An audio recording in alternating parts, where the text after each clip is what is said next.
Hello friends, how are you? Hopefully superb. चलिए, आज की क्लास बिगिन कर रहे हैं।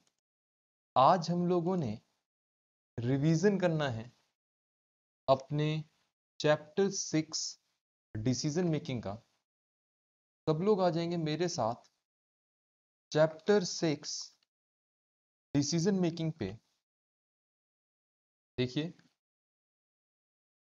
कॉन्सेप्ट बुक पे हूँ चैप्टर 6 डिसीजन मेकिंग की। सब लोग आ जाइए प्लीज। आ गए ना? चलिए, अब देखिएगा दोस्तों, कैसे हम लोग पढ़ने वाले हैं इसको, चैप्टर 6 को थोड़ा समझते हैं।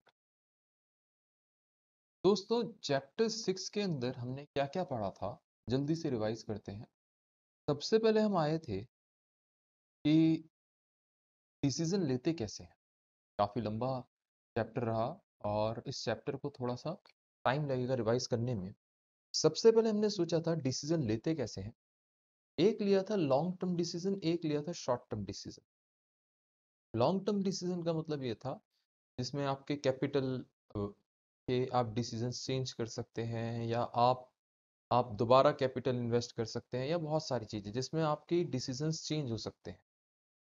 जनरली वो 1 ईयर से ज्यादा के होते हैं, और जनरली ये पाया जाता है टिपिकली कि 1 ईयर से लो वाले जो आपके प्रोजेक्ट्स होते हैं उसे आप शॉर्ट टर्म बोलते हैं। लेकिन ऐसा कोई हार्ड एंड फास्ट रूल नहीं है।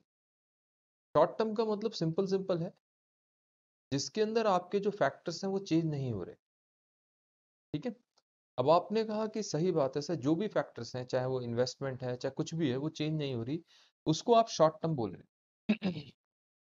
अब मैंने कहा अगर आप शॉर्ट टर्म डिसीजन मेकिंग पढ़ रहे हैं, तो शॉर्ट टर्म डिसीजन मेकिंग में सबसे पहले हम शुरू करते हैं ये सोचने से कि आखिरकार हम लोगों के लिए डिसीजन लेने के लिए क्या रेलेवेंट है और क्या रेलेवेंट नहीं है। सॉरी। आपने कहा इसका मीनिंग क्या हुआ? मैंने कहा बड़ा सिंपल सी बात है। हम बस ये सोच रहे हैं कि आखिरकार जो हम डिसीजन ले रहे हैं, उन डिसीजंस में हमारे लिए कौन सी ऐसी चीज है जिसको आप रेलेवेंट बोलेंगे, और कौन से ऐसे फैक्टर हैं जिसको आप कहेंगे कि ये रेलेवेंट नहीं है, ये इररेलेवेंट है। तो आपने कहा कि सर अगर हम ये सोच रहे हैं, बस सिंपल सी यही बात है, इन दो में क्लासिफाई कर रहे हैं, तो हम सोच रहे हैं कि हम डिसीजन ले रहे हैं शॉर्ट टर्म में। अब शॉर्ट टर्म में सिर्फ हम रेलेवेंट कॉस्ट के बेस पे डिसीजन लेते हैं, बाकी कॉस्ट के बेस पे डिसीजन नहीं लेते। क्यों? क्योंकि हमें मालूम है लॉन्ग टर्म में तो देखो दुनिया बदल जाती है। शॉर्ट टर्म में हम मोनोपोली में हो सकते हैं, लॉन्ग टर्म में हो सकता है हम मोनोपोली में ना हो। शॉर्ट टर्म में हो सकता है हम मोनोपोलिस्टिक में प्रॉफिट एंजॉय कर रहे हो, लेकिन लॉन्ग टर्म में वो प्रॉफिट, सुपर नॉर्मल प्रॉफिट जो था, जिसे हम इकोनॉमिक प्रॉफिट भी बोलते हैं, वो गायब हो जाए। तो आपने कहा कि सर ये बहुत सारी चीजें आती हैं जो कि पॉसिबल हैं हमारी हमारे डिसीजन लेने के टाइम पे, इसीलिए हम शॉर्ट टर्म में डील कर रहे हैं, अभी लॉन्ग टर्म की बात नहीं कर रहे। उसके लिए आपको कैपिटल बजटिंग वगैरह पढ़ना पड़ेगा। हल्का से याद दिला दूं, इकोनॉमिक प्रॉफिट क्या होता था, इकोनॉमिक कॉस्ट क्या होती थी, या सुपर नॉर्मल प्रॉफिट भी कहते थे उसको। आप कहते थे कि यार वैसे तो हम सिर्फ कॉस्ट माइनस कर रहे हैं, लेकिन अगर हम अपॉर्चुनिटी कॉस्ट भी माइनस कर दें प्रॉफिट निकालने के लिए, तो आप कहेंगे उसे इकोनॉमिक प्रॉफिट कहते थे। मतलब हम कितना बाकी जो बाकी ऑप्शंस हैं उससे कितना ज्यादा अर्न कर रहे हैं, ये निकाल रहे हैं, मतलब नेट बेनिफिट निकाल रहे हैं। तो आपने कहा कि ठीक है सर, अब रेलेवेंट कॉस्ट और रेलेवेंट रेवेन्यू एक चीज हो गई, दूसरी हो गई इररेलेवेंट। तो हमने कहा था रेलेवेंट कॉस्ट क्या है। हमने सिंपल से समझा था कि देखिए, रेलेवेंट और इररेलेवेंट को आप बड़ा ही सिंपल वे में क्लासिफाई करेंगे कि अगर कोई भी चीज अवॉइडेबल इन नेचर है, अगर कोई भी खर्चा अवॉइडेबल इन नेचर है, तो आप उसको नाम दे देंगे क्या? रेलेवेंट। और अगर वो अवॉइडेबल नहीं है, तो आपके लिए वो क्या है? इररेलेवेंट। बस इतना सिंपल सा है। अवॉइडेबल मतलब अगर वो चीज स्पेशली इनकर हो रही है, एडिशनली लग रही है, जस्ट बिकॉज आप डिसीजन ले रहे हैं, तो वो आपकी रेलेवेंट हुई। अगर ऐसा नहीं है तो वो आपकी इररेलेवेंट हुई। इररेलेवेंट कॉस्ट को कई लोग नॉन रेलेवेंट कॉस्ट भी कहते हैं। जैसे अगर मैं कहूँ आप इररेस्पॉन्सिबल हैं, तो कई लोग कहेंगे आप नॉन रेस्पॉन्सिबल। लेकिन सही इंग्लिश इररेलेवेंट होती है, नॉन रेलेवेंट कम लोग यूज करते हैं। अब आपने कहा कि सर ये इररिलेवेंट कितने पार्ट्स में क्लासिफाई होती है? मैंने कहा ये 2 पार्ट्स में क्लासिफाई होती है। It is classified into 2 parts. First is sunk, second one is committed. Sunk का मतलब, संक का मतलब क्या है? आपने कहा एक ऐसी कॉस्ट जो पास्ट में इनकर हुई हो और पास्ट में ही पे हो गई हो। मतलब आपने कहा कि कोई भी, पास्ट का मीनिंग क्या है? डिस्टेंट पास्ट या नियर पास्ट। पास्ट का मतलब पास्ट है, चाहे वो 1 सेकंड का पास्ट क्यों ना हो। मैंने ये नहीं बोला कि डिस्टेंट पास्ट, मैंने ये नहीं बोला कि नियरेस्ट पास्ट। पास्ट का मतलब पास्ट है। अब आपने कहा कि सर, मतलब सीधी बात आप ये कह रहे हैं, कोई भी एक्सपेंडिचर, कोई भी एक्सपेंडिचर अगर पास्ट में लगा है, चाहे 1 मिनट पास्ट में लगा हो, अगर वो पे भी पास्ट में ही हो गया, तो अब जो फ्यूचर में हम डिसीजन लेंगे उसके लिए तो इररिलेवेंट हुआ, अनलेस वो रिफंडेबल हो उस डिसीजन की वजह से। तो आपने कहा कि सर वो ऐसी कॉस्ट है जो कि हैम्पर नहीं होती, जो कि डिसीजन से रिलेटेड नहीं होती। Whether or not you take the decision, वो पास्ट में लग चुकी है, वो पास्ट में पे भी हो चुकी है, वो हैम्पर नहीं होगी, वो कॉस्ट आपकी चेंज नहीं होगी जस्ट बिकॉज आप फ्यूचर में कोई डिसीजन ले रहे हैं। तो उसको आप past cost, historical cost, sunk cost कुछ भी कह सकते हैं। बट इन केस वो चेंज हो जाती है, इन केस वो चेंज हो जाती है फ्यूचर में, मतलब आपने कहा कि सर, तो उसको क्या कहेंगे? फिर तो वो रेलेवेंट हो गई अगर वो चेंज हो गई, ठीक है, क्योंकि वो आपके डिसीजन पे बेस हो गई। तो आपने कहा कि सर वो तो सिर्फ इस तरीके से हो गया कि डिसीजन ले रहे हैं तो ये कॉस्ट है, डिसीजन नहीं ले रहे तो ये कॉस्ट नहीं लग रही, एक सॉर्ट ऑफ वो ही बन गया। अच्छा, अगर कई बार क्या होता है, पास्ट में हमने हमने कमिटमेंट कर दिया होता है, मगर पेमेंट पास्ट में नहीं की होती, उसका कमिटमेंट हो चुका होता है पास्ट में, पेमेंट हमने फ्यूचर में की होती है। आपने गुड्स के लिए ऑर्डर कर दिया, अब गुड्स आए, रास्ते में खराब हो गए, क्या हुआ क्या नहीं हुआ, सेल्स ऑफ गुड्स एक्ट के हिसाब से किसकी रेस्पॉन्सिबिलिटी किसकी नहीं है, that is all together different thing. The important thing is, आपने जब गुड्स ऑर्डर किए, आपने जब गुड्स ऑर्डर किए, आप लाइबल हो गए, वेदर और नॉट आपने उसको पास्ट में पे किया था या नहीं किया। फ्यूचर में अगर वो गुड्स खराब भी हो जाते हैं और लेट अस से रिस्पॉन्सिबिलिटी आपकी बनती है, क्योंकि गुड्स आप खरीद चुके हैं as per sales of goods act, आप उसके ओनर हैं, कल को गुड्स खराब हो जाता है तो रिस्पॉन्सिबिलिटी आपकी बनती है। तो आपने कहा कि सर उस केस में हम कहते हैं कि पेमेंट हमें करनी ही पड़ेगी, वेदर और नॉट हम खुश हो या ना हो। तो आपने कहा पेमेंट तो करनी ही पड़ेगी, तो इसका मीनिंग ये हुआ, ये पे हम कब कर रहे हैं? पे हम फ्यूचर में कर रहे हैं। इनकर कब हुई थी? इनकर ये पास्ट में, ठीक है। तो आपने कहा अरे सर बड़ा ही सिंपल है, ठीक है। अच्छा, अब क्वेश्चन करने की कई अप्रोचेस होती हैं, क्वेश्चन करने की कई अप्रोचेस होती हैं। आपने कहा कि सर जैसे एक टोटल प्रोजेक्ट कॉस्ट अप्रोच है, एक अपॉर्चुनिटी कॉस्ट अप्रोच है, कई लोग कहते हैं कि सर इंक्रीमेंटल रेवेन्यू या डिफरेंशियल कॉस्ट अप्रोच से भी कर सकते हैं। अप्रोचेस क्या है? कुछ भी नहीं है, एक ही चीज को प्रेजेंट करने के अलग अलग तरीके हमने सीखे। अगर हम दो डिसीजन है, दोनों के लिए रेलेवेंट कॉस्ट रेलेवेंट रेवेन्यू अलग अलग लेके चल रहे हैं, अलग अलग निकाल रहे हैं, तो आपने क्या कहा? आपने कहा क्योंकि दोनों को सेपरेटली लेके चल रहे हैं, तो आपने बड़े आसानी से बोल दिया, आपने बड़े ही आसानी से बोल दिया क्या, कि क्योंकि दोनों को आप सेपरेट लेके चल रहे हैं तो दोनों में टोटल निकाल के चल रहे हैं, तो टोटल प्रोजेक्ट अप्रोच। अगर आपने कहा कि फर्स्ट को वैसे ही लेके चलो, सेकंड को मान लो कि क्योंकि फर्स्ट कर रहे हैं सेकंड नहीं कर पा रहे, तो आपने कहा उसकी अपॉर्चुनिटी कॉस्ट लेके चल रहे हैं और फर्स्ट में निकाल रहे हैं नेट बेनिफिट। सबसे पहले आप टोटल प्रोजेक्ट अप्रोच में क्या निकाल रहे थे? दोनों का बेनिफिट, कि किस में क्या बेनिफिट है। अब आप क्या निकाल रहे हैं? नेट बेनिफिट या इकोनॉमिक प्रॉफिट। तो आपने कहा अच्छा सर, और थर्ड अप्रोच होती है incremental revenue differential cost approach. जब हम फर्स्ट टू लेके चल रहे होते हैं, रेलेवेंट वाली total project cost approach and second opportunity cost approach, तो हम कंसीडर करके चल रहे होते हैं कि कौन सी कॉस्ट रेलेवेंट है, कौन सी नहीं है। चाहे अपॉर्चुनिटी कॉस्ट निकाल रहे हो चाहे कुछ भी, आप हमेशा ये सोच के चल रहे होते हैं कि कौन सी कॉस्ट रेलेवेंट है और कौन सी कॉस्ट रेलेवेंट नहीं है। लेकिन अगर मैं आपसे कहूं, अगर मैं आपसे कहूं क्या, मैंने आपसे कहा है कि देखो डिफरेंस ले लो, फर्स्ट उसका प्रोजेक्ट का, सेकंड प्रोजेक्ट का, तो आपने कहा क्योंकि मैं डिफरेंस लेके चल रहा हूं, क्योंकि मैं डिफरेंस लेके चल रहा हूं, तो मैं इसको क्या बोलूंगा? Differential costing. जिसे हम क्या कहते हैं, इसके अंदर क्या होता है, जो भी पास्ट संक जो भी कॉस्ट है कमिटेड वगैरह, ये ऑटोमेटिकली एलिमिनेट हो जाती हैं, इसमें आपको कुछ सोचना ही नहीं पड़ता, ये ऑटोमेटिकली क्या होती हैं?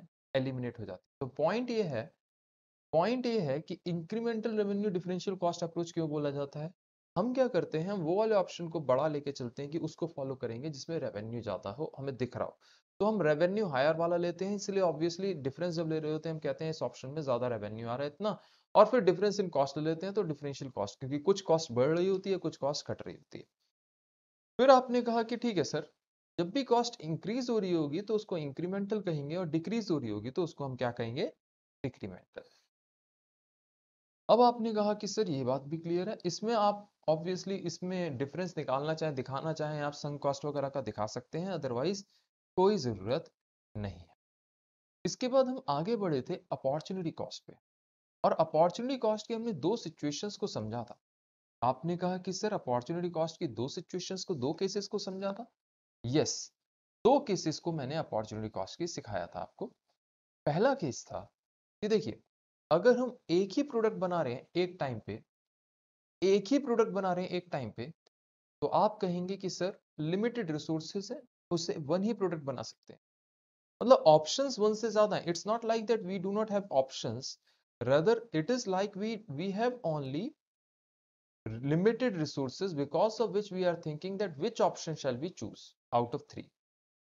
तो आपने कहा कि ठीक है, ITO, studio, Gurgaon, there are three options let us say. तो आपने कहा सर तीन ऑप्शन है और तीनों में हम सोच रहे हैं कि आखिरकार हम किस ऑप्शन को चूज करें। तो आप कहेंगे कि सर देखिए, आप ना उस ऑप्शन को चूज करेंगे, आप कहेंगे कि सर आप उस ऑप्शन को चूज करेंगे तीनों में से जिस ऑप्शन में आपको सबसे ज्यादा बेनिफिट हो रहा होगा। बेनिफिट का मतलब क्या है, आपने रेलेवेंट कॉस्ट, रेलेवेंट रेवेन्यू लेके चले हैं। अब आपने उस ऑप्शन को चूज कर लिया, इसका मतलब आपने बाकी दोनों को फॉरगो किया। अब अपॉर्चुनिटी कॉस्ट क्या होती थी, ऑब्वियसली आप दोनों मतलब तीन आपके पास लिमिटेड रिसोर्सेज हैं। एग्जाम्पल के केस में इसमें जैसे ए प्रोडक्ट बना सकते हैं आप, बी प्रोडक्ट बना सकते हैं, और सी सॉरी। अब आप तीनों में से, this problem is that you have limited resources, you can produce either one of the three। ठीक है, तो आपने कहा कि sir I will definitely go for the option that will have highest benefit. मैं उस ऑप्शन पे जाऊंगा जिसपे मेरा बेनिफिट क्या होगा, हाईएस्ट हो। बिल्कुल सही बात है सर, हाईएस्ट बेनिफिट वाले ऑप्शन पे जाएंगे। अगर आप हाईएस्ट बेनिफिट पे जाएंगे तो आपको क्या फॉरगो करना पड़ेगा। आपने कहा सर इसका मतलब तो मुझे वो वाले ऑप्शन फॉरगो करना पड़ेगा तो अगर ये हाईएस्ट बेनिफिट वाला ऑप्शन नहीं होता, मैं जिस उस पे जाता। मतलब लेटस से मेरे पास आईटीओ का ऑप्शन नहीं होता तो मैं किस ऑप्शन को चूज करता। आप कहते सर टीचिंग के लिए अगर आपके पास आईटीओ का ऑप्शन नहीं होता तो आप स्टूडियो में जाके वर्चुअल क्लास लेना पसंद करते rather than going to Gurgaon. तो ऑब्वियसली आप कहते हैं कि आईटीओ चूज करने की वजह से आपकी अपॉर्चुनिटी क्या लूज हुई, स्टूडियो पे पढ़ाने की। गुड़गांव पे तो इन एनी के साथ तब भी नहीं पढ़ा रहे थे, गुड़गांव पे तो आप तब भी नहीं पढ़ा रहे थे जब आप आईटीओ पे नहीं पढ़ाते। क्यों? क्योंकि आपके पास बेटर ऑप्शन था गुड़गांव से स्टूडियो, और आप तीनों में से एक ही जगह पढ़ा सकते हैं। तो आपने कहा कि सर ये मेरी अपॉर्चुनिटी कॉस्ट हुई। अब कई लोग कहते हैं कि सर ऐसा कोई कंपलसरी तो नहीं है कि आप सिर्फ फाइनेंशियल फैक्टर्स देखें। मैंने कहा ये क्या होता है फाइनेंशियल फैक्टर्स। आपने कहा कि सर दो तरीके के फैक्टर्स होते हैं, एक फाइनेंशियल एक नॉन फाइनेंशियल। मैंने कहा मुझे समझ में नहीं आया। आपने कहा जहाँ रुपीज टर्म्स आ जाते हैं ना, वहां फाइनेंशियल हो जाता है, इसमें तो कोई बात ही नहीं है, रिटर्न ऑन इन्वेस्टमेंट वगैरह। अब ध्यान से सुनना इस वर्ड को, अब लाइन जो बोलने जा रहा हूं, जहां रुपीज नहीं आते, नंबर ऑफ रिजेक्ट्स, गुडविल, ये सब, मतलब रुपीज नहीं है, अब बाकी चीजें परसेंटेज ऑफ डिफेक्ट इनको लेके चल रहे हैं तो आप कह रहे हैं नॉन फाइनेंशियल, मतलब रुपीज नहीं है जहां। अब आपने कहा कि सर फाइनेंशियल नहीं है ना ये, इसमें दो पार्ट्स होते हैं, एक क्वालिटेटिव एक क्वांटिटेटिव, एक क्वालिटेटिव एक क्वांटिटेटिव। अब क्वालिटेटिव फैक्टर्स में आप कौन से फैक्टर्स लेके चलते हैं। आपने कहा कि सर क्वालिटेटिव फैक्टर्स में हम वो फैक्टर्स लेके चलते हैं, क्वालिटेटिव में जहां पे आप फिगर्स की बात नहीं कर रहे हैं, और क्वांटिटेटिव में कौन से लेके चलते हैं, यहाँ फिगर्स की बात कर रहे हैं। क्वालिटेटिव का मतलब जैसे गुडविल, लॉस सेल्स, आपने कहा कि सर इस तरीके की चीज। अच्छा, एम्प्लॉय मोराल, एम्प्लॉय मोटिवेशन, जो कुछ भी है। और सेकंड क्या था, सेकंड आपका था आपने कहा कि सर क्वालिटेटिव की बजाय क्वांटिटेटिव। क्वांटिटेटिव में आप नंबर्स की बात कर रहे होते हैं, परसेंटेज की बात कर रहे होते हैं, इस तरीके से बात कर रहे होते हैं, जो कि फाइनेंशियल स्टेटमेंट्स वगैरह में नहीं दिखाई दे रही होती, वो चीजें बात कर रहे होते हैं। ठीक है, तो आपने कहा कई बार हम लोग फाइनेंशियल स्टेटमेंट्स वाली बात नहीं कर रहे होते। फाइनेंशियल स्टेटमेंट वाली बात क्यों नहीं कर रहे होते? क्योंकि डिसीजन लेते समय हम शेयर होल्डर्स के पॉइंट ऑफ व्यू से ही नहीं सोचते, हम स्टेक होल्डर्स के पॉइंट ऑफ व्यू से भी सोचते हैं। मतलब सिर्फ शेयर होल्डर ही हमारे लिए सब कुछ नहीं है, सारे स्टेक होल्डर्स हमारे लिए इंपॉर्टेंट है। एंड सबसे इंपॉर्टेंट है मैनेजमेंट। मैनेजमेंट फ्यूचर को कैसे देखती है उसके हिसाब से। तो कई बार क्या करती है मैनेजमेंट, आपका शेयर होल्डर का benefit, short term benefit compromise करके लॉन्ग टर्म के हिसाब से सोच रही होती है। तो वो कहती है कि यार ये मत सोचो कि आज की डेट में कहाँ पे सबसे ज्यादा बेनिफिट है, आप लॉन्ग टर्म में सोचिए कि 2 साल बाद, 3 साल बाद। Obviously if you will practice on schedule, late us से आपके कुछ दिन बाद वर्चुअल क्लासेस चल पड़ेंगी अच्छे से, तो आप ये मत सोचो कि आज आप आईटीओ पे अच्छा कमा रहे हैं, आप ये सोचिए कि स्टूडियो में क्या होने वाला है फ्यूचर में। तो आप कहेंगे कि सर ऐसी सिचुएशन में आपको लॉस जरूर होगा, लॉस जरूर होगा, लेकिन आपको फ्यूचर में बेनिफिट होगा। तो अब जैसे ऐसी सिचुएशन आती है तो यहाँ पे आप क्या करेंगे? स्टूडियो ऑप्शन को चूज करेंगे। तो आपने कहा अपॉर्चुनिटी कॉस्ट क्या बनेगी उस केस में? आप कहेंगे अगर हम स्टूडियो नहीं होता तो किस ऑप्शन पे जाते? Obviously in that particular case तो हम आईटीओ पे ही पढ़ाते। तो आपने कहा क्योंकि स्टूडियो पे आपने फ्यूचर की वजह से किया, तो आप कहेंगे मेरा मेरा मेरा मेरी जो नेट है -25,000, वो कहेंगे नेट बेनिफिट है -25,000। अब आपने कहा कि सर मतलब अपॉर्चुनिटी कॉस्ट होगी 150। अब आपने कहा मतलब आपको ये समझ में आ गया कि आपको क्रॉस करके चलना है कि जिस ऑप्शन को आप चूज कर रहे हैं उसको आप उसको आप काटिए कि ये नहीं है, अगर ये नहीं है तो हम किस ऑप्शन पे जाते हैं। अब आपने कहा कि सर डिस्क्रिशनरी फिक्स कॉस्ट और कमिटेड फिक्स कॉस्ट क्या थी? मैंने कहा डिस्क्रिशनरी फिक्स कॉस्ट के अंदर हम क्या कहते थे? हम कहते थे कि कौन सी कॉस्ट है जो अवॉइड हो सकती है उसको ही डिस्क्रिशनरी बोलते थे। आप रेलेवेंट भी बोल देते हैं। कमिटेड फिक्स कॉस्ट अनअवॉइडेबल होती है, हमें मालूम है। और मैंने आपको बताया था कि अगर फिक्स कॉस्ट के बारे में आपसे कभी कुछ ना बोला हो तो आप क्या मान के चलते हैं? क्या आपकी फिक्स कॉस्ट कैसी है? आपने कहा हम मान के चलते हैं कि वो फिक्स कॉस्ट हमारी अनअवॉइडेबल इन नेचर है, वो कमिटेड इन नेचर है, जब तक आपसे स्पेशली कुछ ना कहा, या फिर आप क्लियरली एजम्पशन लेके चलें। इसके बाद हम आए थे सेकंड सिचुएशन में, जहां पे जहां पे बहुत बढ़िया दिव्यम, आपको याद है, आई एम रियली ग्लैड, जहां पे आपने कहा कि सिचुएशन ऐसी है कि आप एक से ज्यादा प्रोडक्ट्स प्रोड्यूस कर सकते हैं, मोर than one products you can produce. You can similarly here example was you can sir teach at more than one place simultaneously. For example, not simultaneously, you can say that आपके पास full day में 3 slots हैं, तो आपने तीनों slots आपने यहाँ पे book कर लिए, ITO, studio and Gurgaon, late us से। या आपके पास थ्री थ्री प्रोडक्ट्स आपके आपके बनाने हैं, आपने तीनों के तीनों बना रहे थे, X, Y, Z. Now all of a sudden you came to understand that you can also produce fourth products. Fourth product, let us say A. You are producing X, Y, Z.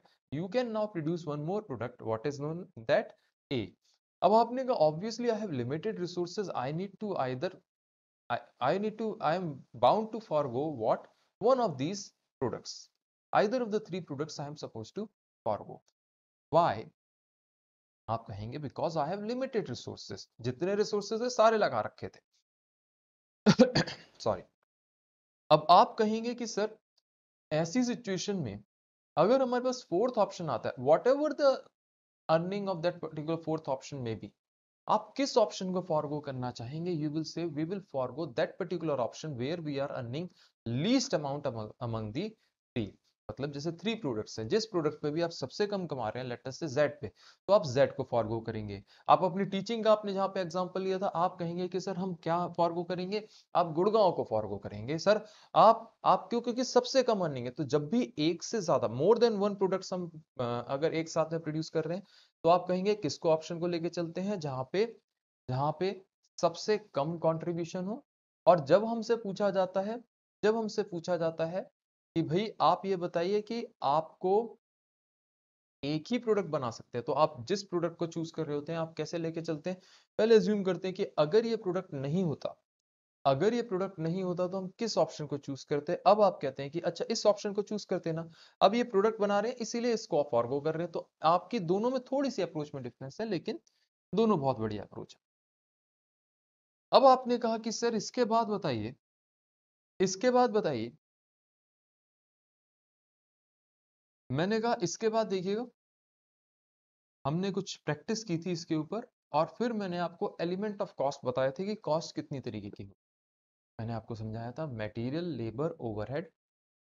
हम लोग mainly ये three बोलते हैं, जबकि होता क्या है, material, labour and other expenditure. अब ये सारी चीजें डायरेक्ट भी हो सकती हैं, इनडायरेक्ट भी हो सकती हैं। अगर हम डायरेक्ट कॉस्ट का टोटल ले लें तो हम उसको प्राइम कॉस्ट भी कहते हैं।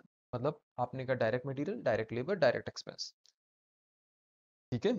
और अगर हम इनडायरेक्ट कॉस्ट का टोटल ले लें, मतलब indirect material, indirect labour, indirect expense, तो आप उसको क्या कहते हैं, आप उसको ओवरहेड बोलते हैं। तो आपने कहा कि सर डायरेक्ट मटेरियल के केस में हम क्या बोलते हैं, डायरेक्ट सारी ले लेते हैं तो हम बोलते हैं डायरेक्ट कॉस्ट या प्राइम कॉस्ट।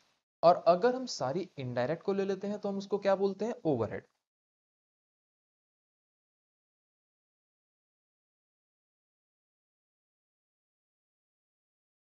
अब आपने कहा कि सर ये तो मुझे अच्छे से क्लियर हो गया, ये तो मुझे अच्छे से क्लियर हो।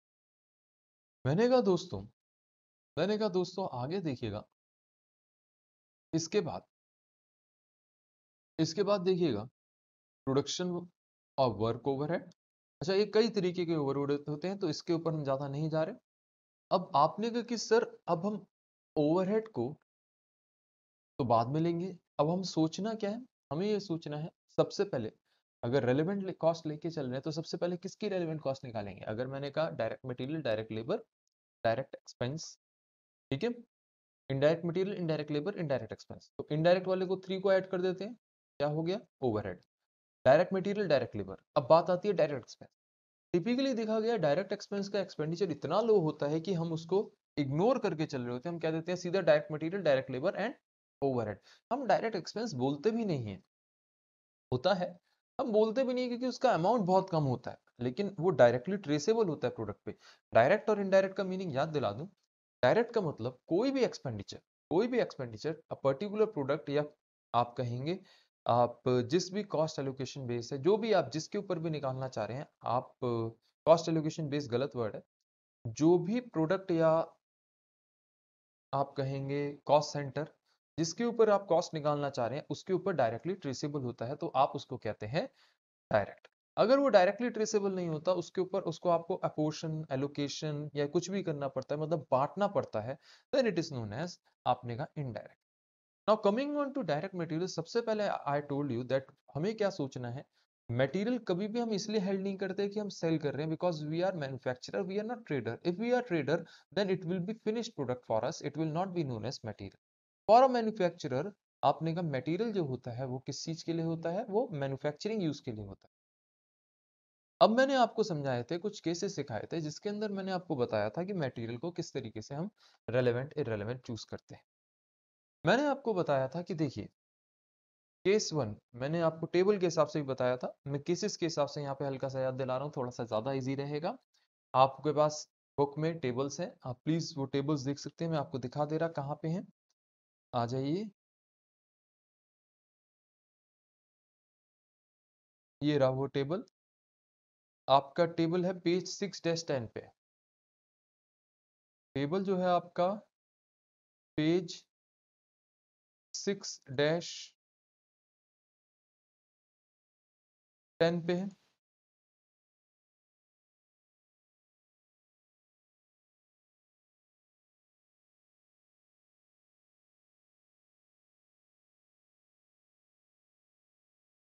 ये टेबल है, मैंने थोड़ा सा फोल्ड कर रखा है इसलिए ऐसा हो रखा है, मतलब ये टेबल है।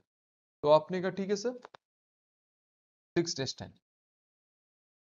अब मैं आपको केसेस से समझा रहा हूँ, इसके बाद टेबल के बाद ही हमने केसेस पढ़े थे जिससे हमने सीखा था, अब बहुत डिटेल में सीखा था, है ना। तो आपने कहा कि सर किस तरीके से था, मैंने कहा देखिए, केस वन जो था उसमें हमने क्या किया था, हमने माना था, केस वन जो था उसमें हमने माना था कि हमारे पास जो मटेरियल है वो रेगुलर यूज का है, मतलब मैं कहीं भी यूज कर सकता हूँ।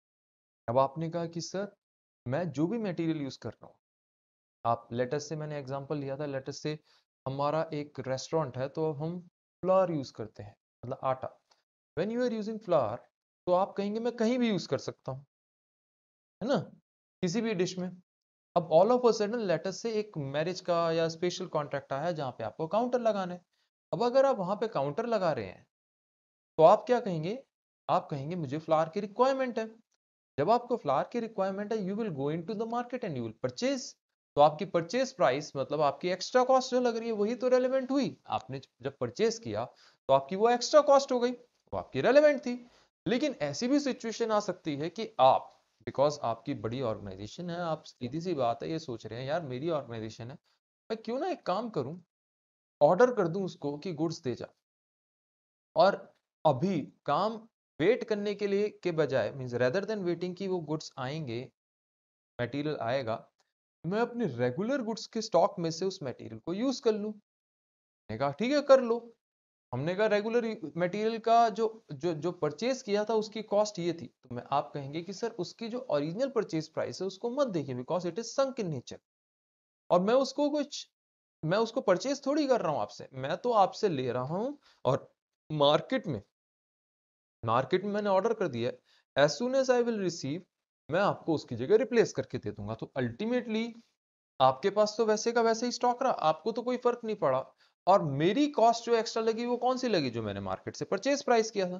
तो रेलेवेंट कॉस्ट क्या होगी, आपने कहा रिप्लेसमेंट कॉस्ट। रिप्लेसमेंट क्यों, मैंने आपसे लिया और उसको रिप्लेस करके दे दिया। कौन सा रिप्लेस किया, जो मैंने ओरिजिनल मार्केट से परचेज किया था, इसीलिए मैंने उसका नाम क्या दिया, रिप्लेसमेंट कॉस्ट, या फिर आप कहेंगे ओरिजिनल परचेज प्राइस। ओरिजिनल नहीं, current purchase price, current purchase price. ना कई बार वर्ड आया था original purchase price. Original purchase price कौन सा होता है, जो मटेरियल रेगुलर यूज में था, जो ओरिजिनली कितने का खरीदा गया था, उसको कहते हैं ओरिजिनल परचेज प्राइस। कि आपने वो मटेरियल मान के चलिए 100 रुपए केजी के हिसाब से लिया था, तो आप 100 रुपए केजी ओरिजिनल परचेज प्राइस बोलेंगे।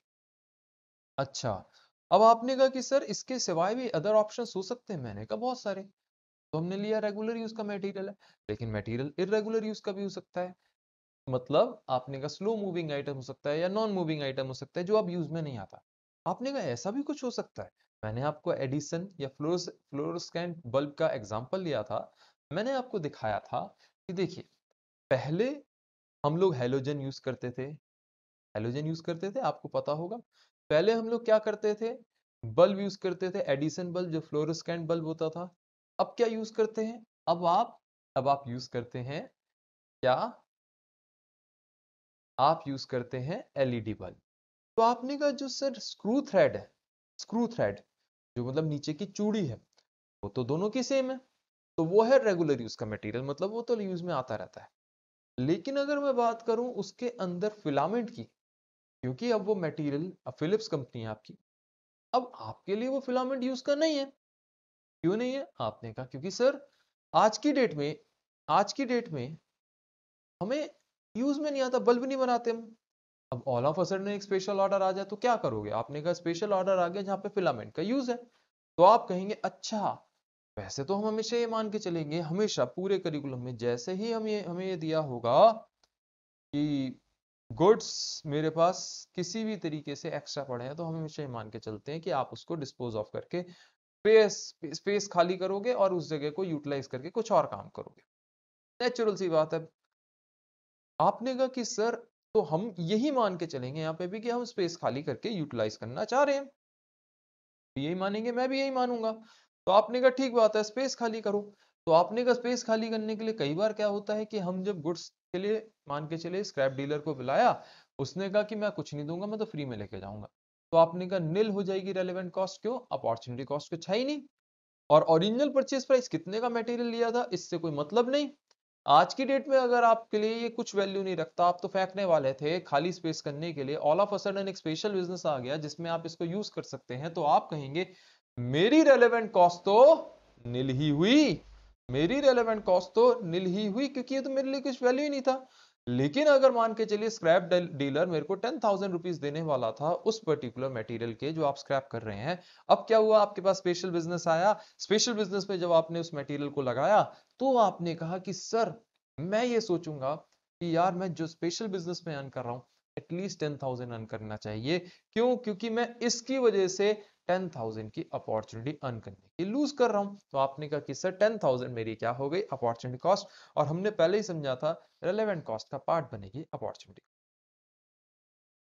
अब आपने कहा कि सर ऐसा भी हो सकता है क्या कि कभी हमारे पास केस 3 बाद में करते हैं, केस 5 पे आ रहा हूं, ऐसा भी हो सकता है कि सर हम हम उस मटेरियल को उठाने के, डिस्पोज ऑफ करने के पैसे दें। मैंने कहा ये भी पॉसिबल है। यहां पहली सिचुएशन तो थी जहां हमें कुछ नहीं देना, ना कुछ मिल रहा ना कुछ दे रहे। सेकंड में स्क्रैप डीलर हमें कुछ देने को रेडी था।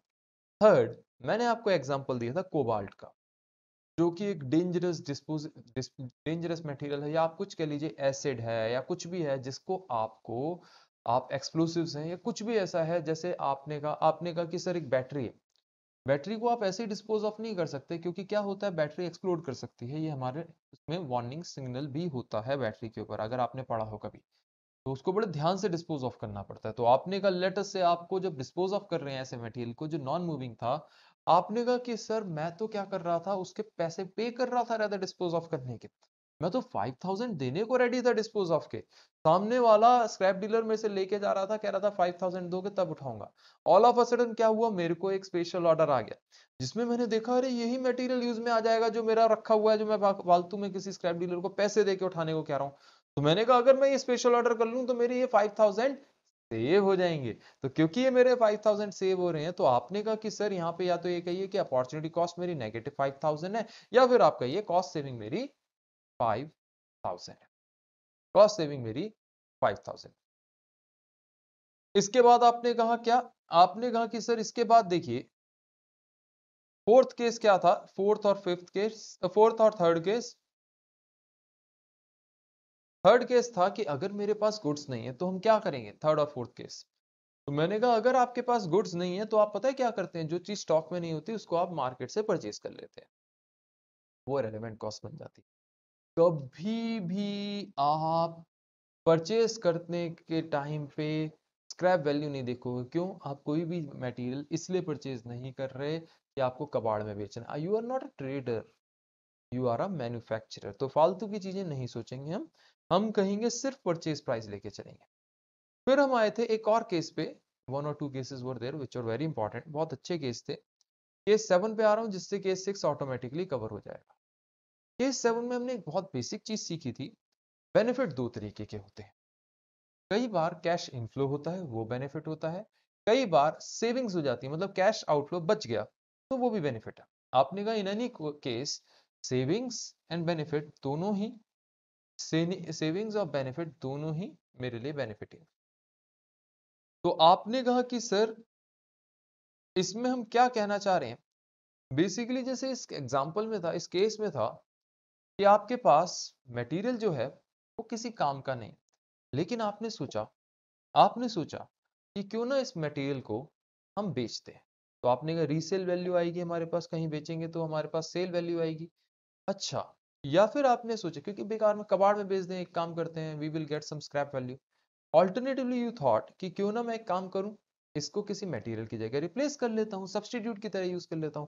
आपने जब इसको किसी सब्स्टिट्यूट की तरह यूज किया, तो आपने क्या कहा, अरे मैंने जब सब्स्टिट्यूट की तरह यूज किया, तो सब्स्टिट्यूट की तरह यूज करने में लेटस से मेरी कुछ सेविंग हुई, लेटस से मेरी 40,000 की सेविंग हुई। कैसे, अगर मैं वो सब्स्टिट्यूट मटेरियल खरीद के वो उस जिस प्रोडक्ट पे लग रहा था, लेटस से प्रोडक्ट क्यू पे लग रहा था वो सब्स्टिट्यूट, मान लीजिए प्रोडक्ट क्यू पे लग रहा था वो सब्स्टिट्यूट, तो आपने कहा मेरी प्रोडक्ट क्यू में 40,000 रुपीज की सेविंग हुई, क्योंकि मेरे को उसका मटेरियल नहीं खरीदना पड़ा। लेकिन उस सेविंग्स को करने के लिए आपने क्या किया, आपने कुछ ऑल्ट्रेशन कॉस्ट इनकर की। मैंने कहा ऑल्ट्रेशन कॉस्ट इनकर की, हाँ आपने सर ऑल्ट्रेशन कॉस्ट इनकर की। तो आपने क्या किया सर, उसमें आपने कुछ चेंजेस करने के लिए कहा, तो आपके 10,000 लग गए। क्योंकि आपके 10,000 लग गए, तो आपने कहा कि सर ऑल्ट्रेशन कॉस्ट हटा के अल्टीमेटली नेट सेविंग कितनी की, आपने कहा 30,000। तो आपने कहा कि सर बिल्कुल, तो हमारे पास सब्स्टिट्यूट में हमने सेविंग किया 30,000 और रीसेल में 20,000। अब अगर हमें ये सोचना याद करिए, मैंने कहा था कि प्रपोजल पे, अब तीनों में से एक ही चीज तो यूज कर सकते हैं, या तो प्रपोजल पे मटेरियल यूज कर लेंगे, या सब्स्टिट्यूट कर देंगे, या रीसेल कर लेंगे। तीनों चीज तो एक साथ नहीं हो सकती। तो अपॉर्चुनिटी कॉस्ट के फंडे में हम क्या करते हैं कि अगर हम प्रपोजल को चूज करते हैं तो कैसे सोचते हैं कि अगर ये प्रपोजल नहीं होता तो किस पे जाते, तो आपने कहा कि सर उस पे जाते जिस पे बेनिफिट मैक्सिमम हो। और आपने सुना था 1 rupee saved is equal to 1 rupee earn. बहुत बढ़िया Divyam. 1 rupee saved is equal to 1 rupee earn. आपने यही चीज सुनी थी, तो आपने कहा क्योंकि मेरी सेविंग हो रही है 1 रुपी की, तो मैं 1 रुपी अर्न कर रहा हूं। इसका इक्विवेलेंट मीनिंग यही है। तो आपने कहा कि सर इसका मीनिंग यही है कि अगर मैं प्रपोजल को चूज करता हूं तो मैं इस ऑप्शन उस ऑप्शन को चूज करूंगा जिसमें मेरी जिसको मैं चूज करता अगर प्रपोजल नहीं होता, तो आप उसको चूज करते किसको, सब्सटीट्यूट को। तो आपने कहा वो मेरी अपॉर्चुनिटी कॉस्ट है, सेविंग्स लॉस्ट। ठीक है, ये आपने पढ़ा था। अब हम आ गए डायरेक्ट लेबर पे। अब हम आ गए डायरेक्ट लेबर पे। एक सेकेंड।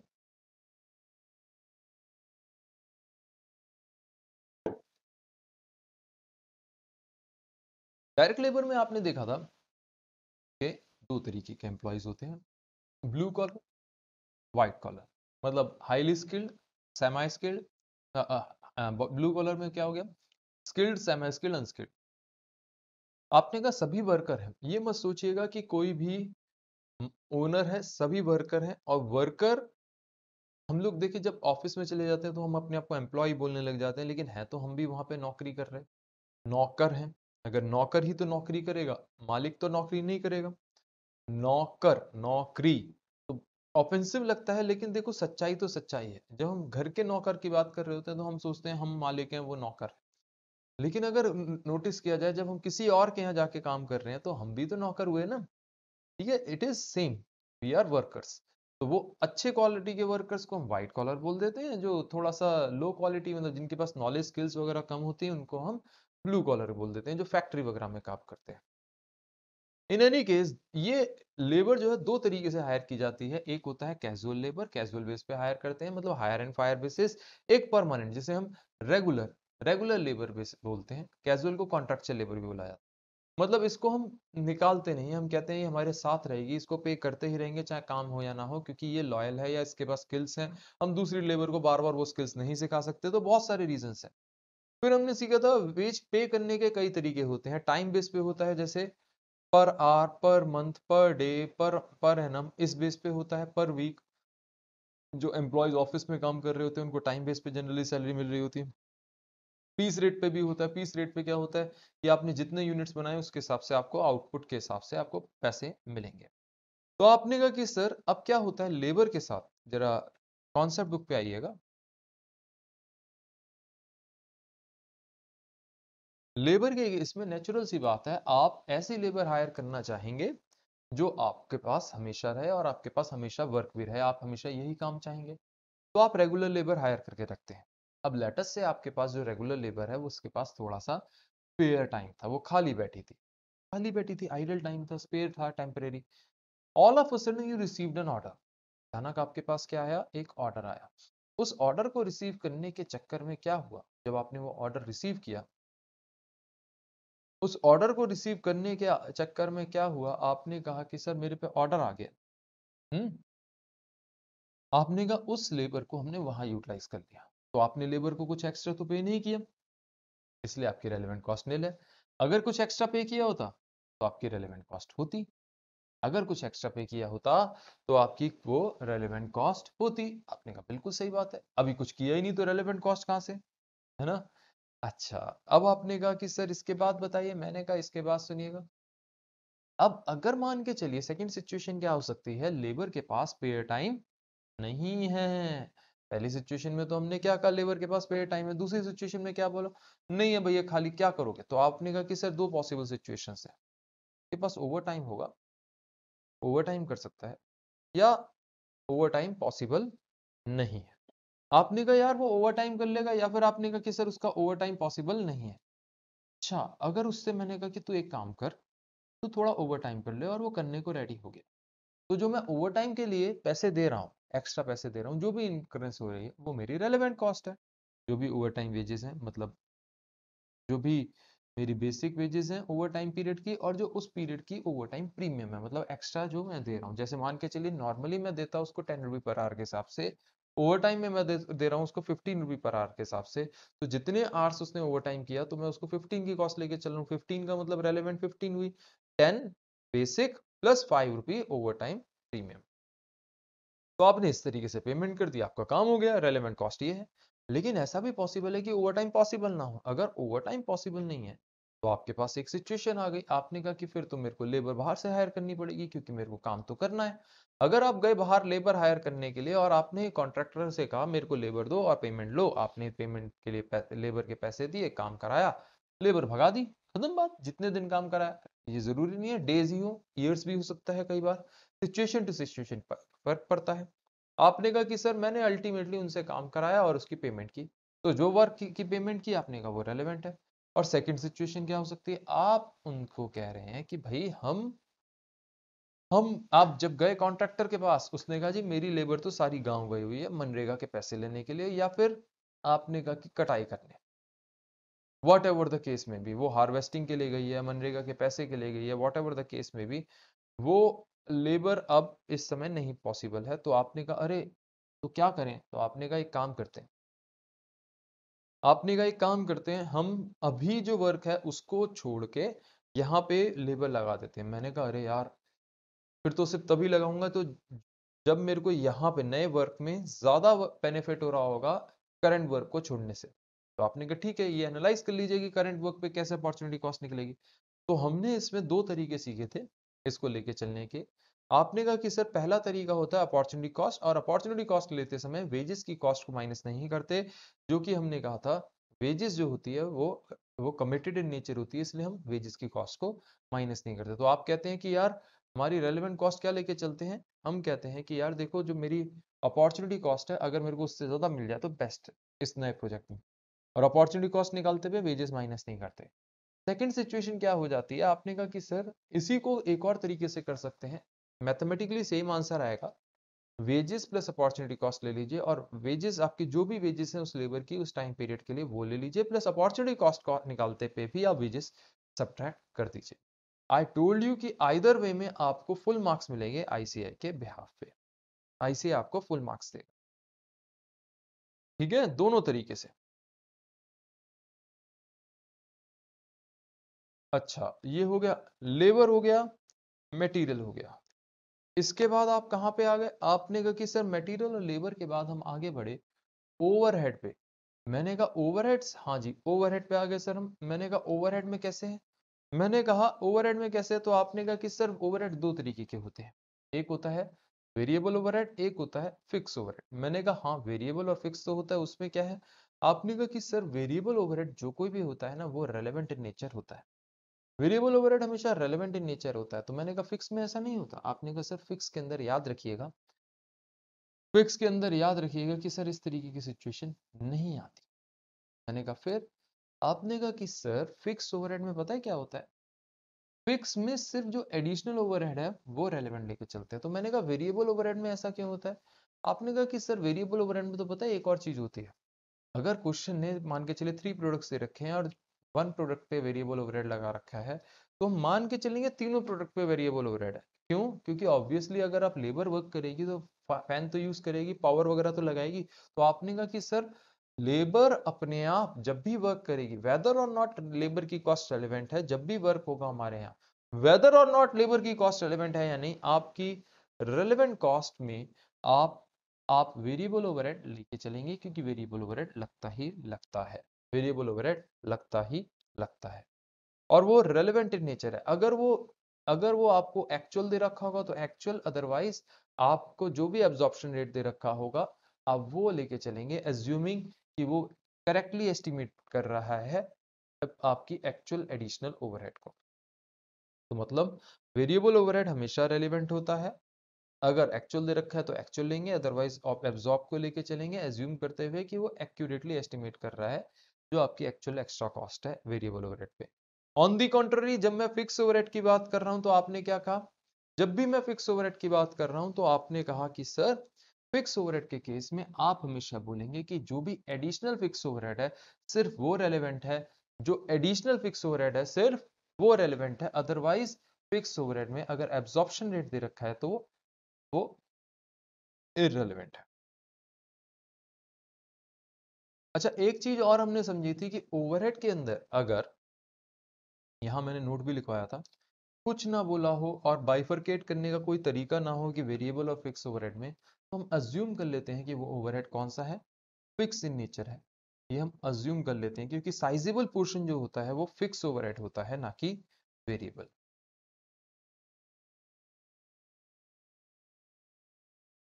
इसके बाद हम आ गए वेरिएबल कॉस्ट ऑफ मशीन्स पे। कॉन्सेप्ट बुक की पेज 6-9 पे आइए। वेरिएबल कॉस्ट ऑफ मशीन्स किस तरीके से है, प्लीज ध्यान देना। वेरिएबल कॉस्ट ऑफ मशीन्स किस तरीके से है, प्लीज ध्यान दीजिएगा। आपने कहा कि सर कैसे है, मैंने कहा देखो, मशीन्स में जो वेरिएबल कॉस्ट होती है, वेरिएबल नहीं, relevant cost, sorry I beg your pardon. आपने कहा मशीन में जो रेलेवेंट कॉस्ट होती है वो दो तरीके की मशीन्स होती है, हमें याद रखना हो। फर्स्ट टाइप की मशीन जो होती है वो रेगुलर यूज की मशीन होती है, और सेकेंड टाइप की मशीन जो होती है वो रियली यूज की मशीन होती है, वो रेगुलर यूज की नहीं होती। जब मैं फर्स्ट टाइप की मशीन की बात कर रहा हूं, लेट अस से फर्स्ट टाइम मेरी रियली यूज है, तो आप क्या कह रहे हैं, एग्जांपल क्या है आपने कहा कि सर मान लीजिए मैं एक मशीन है, मैं आज उसको सेल करना चाह रहा हूं, मेरे को 5 लाख रुपीज मिल रहे हैं, लेकिन ऑल ऑफ अ सडन मेरे पास एक ऑफर आ गया। ऑफर आने की वजह से उस मशीन को मैं आज सेल नहीं कर पा रहा। मैंने कहा चलो एक काम करते हैं, उस मशीन को हम कब सेल कर देंगे, आफ्टर सम टाइम सेल कर देंगे, आज नहीं सेल करते। आपने कहा कब, मैं कहा आज नहीं सेल करते, इसको आफ्टर सम टाइम सेल करते हैं। तो आपने कहा कि सर अगर आप ऐसा करते हैं कि आज नहीं कर रहे, आपने आफ्टर सम टाइम की बोला, क्यों आफ्टर सम टाइम? मैंने कहा क्योंकि है ना एक स्पेशल प्रोजेक्ट आ रहा है, उसके अंदर ये मशीन यूज में आ सकती है। तो आपने कहा ठीक है, अगर हम यूज कर लेते हैं उसके बाद मशीन को बेचते हैं, तो ऑब्वियसली होता क्या है, टिपिकली मेरी सेल वैल्यू कम हो जाती है, क्योंकि मशीन की लाइफ आगे बढ़ती चली जाती है, सेल वैल्यू कम हो जाती है। लेट अस से मेरी मशीन अब after this usage in the project sale value is 4 lakh, so obviously will say कि मेरी 1 लाख की रिडक्शन इन सेल वैल्यू हुई है, लॉस हुआ है सेल वैल्यू का, जस्ट बिकॉज मैंने इस मशीन को इस पर्टिकुलर प्रोजेक्ट में यूज कर लिया। तो आपने उसको क्या कहा, आपने कहा कि सर मेरी ये क्या है, आपने कहा कि सर ये मेरी रेलेवेंट कॉस्ट है। कई लोग जबरदस्ती हाइपोथेटिकल केस लेके चलते हैं कि सर 5 लाख से बढ़ के 5,50,000 हो गई, तो आप कहेंगे सेविंग्स है मेरी, या आप कहेंगे नेगेटिव अपॉर्चुनिटी कॉस्ट है, negative not negative opportunity cost. आप कहेंगे कि सर इस प्रोजेक्ट में यूज किया इसलिए 50,000 बच गए, जबकि ऐसा होता नहीं है। फिर भी मान लेते हैं कि अगर सेल वैल्यू बढ़ गई तो आप कहेंगे 50,000 बढ़ गए जस्ट बिकॉज इस प्रोजेक्ट में यूज किया है, तो आप वो ले लेंगे। अब आपको मैं याद दिला दूं, डीसीआईएफ हमारे करिकुलम में बहुत कम आता है, रेयरली आता है, लेकिन आपको पता होना चाहिए discounted cash inflow, discounted cash flow के फैक्टर्स कैसे लेके चलते हैं डीसीएफ। ठीक है। अच्छा, सेकंड तरीके की मशीन क्या होती है, सेकंड मशीन होती है regular use on other products. अच्छा, डीसीएफ पे, डिस्काउंटेड कैश फ्लो पे बहुत ही रेयर क्वेश्चन आता है, लेकिन आपको आना चाहिए, कैपिटल बजटिंग में आपने पढ़ा होगा, पीवी पीवी कह रहा हूँ, present value annuity factor, present value factor वगैरह, वो सारे आपको आने चाहिए बेसिक्स। सेकेंड टाइप की मशीन होती है जो रेगुलर यूज में आ सकती है। रेगुलर यूज कौन सी होती है, मतलब आपने कहा कि सर आज आप खड़े, आपने पूरे ईयर का बजट बनाया, आपने कहा लेट अस से 1 मंथ बाद आप ये सोच रहे हैं कि एक मशीन खरीदें जो कि आपको यूज में आने वाली है, क्योंकि उस समय डिमांड वगैरह होगी, जो कुछ भी होगा 1 मंथ बाद। अब आपने कहा 1 मंथ बाद मुझे मतलब लेट अस से 10 लाख रुपीज स्पेंड करने हैं, लेकिन ऑल ऑफ अ सडन मेरे पास एक ऑर्डर आ गया। ऑल ऑफ अ सडन मेरे पास क्या आ गया, एक ऑर्डर आ गया। जैसे ही मेरे पास ऑर्डर आया, आपने कहा अरे मेरे पे ऑर्डर आ गया सर, अब मैं क्या करूं? तो मैंने कहा एक काम करते हैं, जो हमारी मशीन है ना, ऑर्डर तो आ ही गया है, अब मशीन को आज ही ले लेते हैं, एक स्पेशल ऑर्डर आ गया। तो आपने कहा लेकिन सर मेरे को 11 लाख की पड़ी गई वो मशीन, आज लेता हूँ। मैंने कहा ऑर्डर तो नहीं छोड़ सकते, 1 लाख हमारी, इसका मतलब एक्स्ट्रा कॉस्ट सिर्फ इस वजह से लग रही है मशीन पे क्योंकि हम इस ऑर्डर को ले रहे हैं। तो ऑब्वियसली जब इस ऑर्डर का बेनिफिट निकालेंगे तो ये कैलकुलेट करेंगे कि एटलीस्ट 1 लाख रुपीज मेरी अपॉर्चुनिटी, ये जो मेरी कॉस्ट एक्स्ट्रा कॉस्ट लग रही है, नॉट अपॉर्चुनिटी कॉस्ट, वो रिकवर हो जाए। तो रेलेवेंट कॉस्ट क्या लेके चलेंगे आप, 1 lakh, difference in replacement cost. ठीक है। एक केस ये भी देखा था हमने कि यार आज आपके हिसाब से यूज में आ सकती है, आखिर में आपको पता चला 1 मंथ बाद कि ये यूज की नहीं है, तो आपने उसको रीसेल कर लिया। तो आप कहेंगे आज की replacement cost minus resale value, वो भी हो जाता है, लेकिन वो बहुत रेयरली आस्क सिचुएशन है। इसके बाद आप आए थे, इसके बाद हम आ गए थे, क्वेश्चंस किए थे हमने बहुत सारे।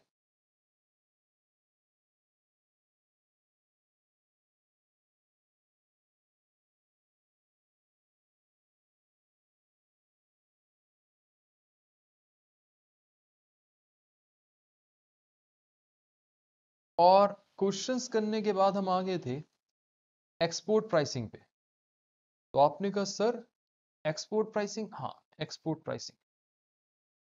एक्सपोर्ट प्राइसिंग में क्या होता है बेसिकली, देखिए एक्सपोर्ट प्राइसिंग में आप प्राइस ऐसे कर रहे होते हैं प्रोडक्ट्स को, मतलब आप एक्सपोर्ट मार्केट के लिए प्राइस कर रहे होते हैं। तो हमने दो तीन चीजें सीखी थी इस केस में। हमें मालूम है एक्सपोर्ट प्राइसिंग में सबसे इंपॉर्टेंट क्या है, हम ये अज्यूम करके चल रहे होते हैं जो एक्सपोर्टर है उसका प्राइस अलग होगा और हमारी जो लोकल मार्केट वाला है वो उसको रोना नहीं रोएगा कि तूने एक्सपोर्टर से अलग चार्ज क्यों किया।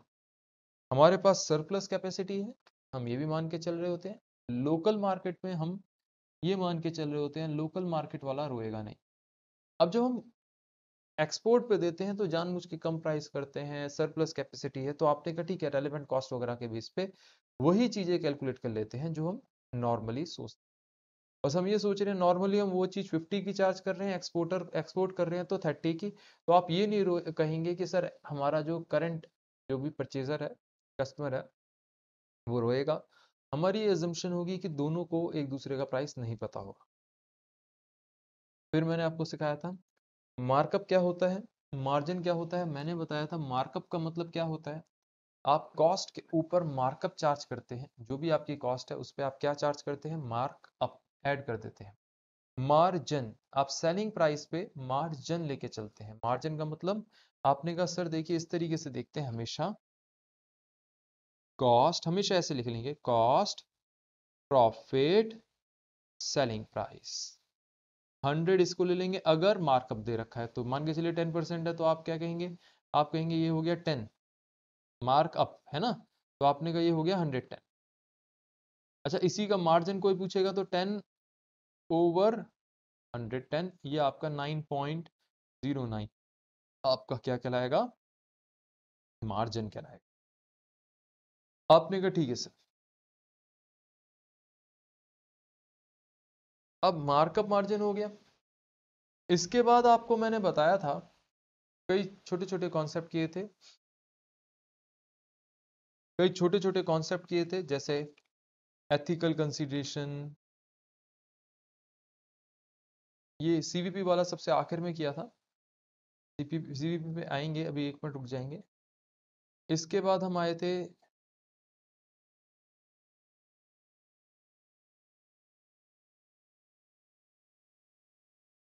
हाँ प्रोडक्ट मिक्स पे। प्रोडक्ट मिक्स में मैंने आपको बताया था, देखिए प्रोडक्ट मिक्स के अंदर सिचुएशन क्या होती है। प्रोडक्ट मिक्स में हमारे साथ सिचुएशन, एक सेकंड को दोस्तों, प्रोडक्ट मिक्स में हमारे साथ सिचुएशन ये होती है कि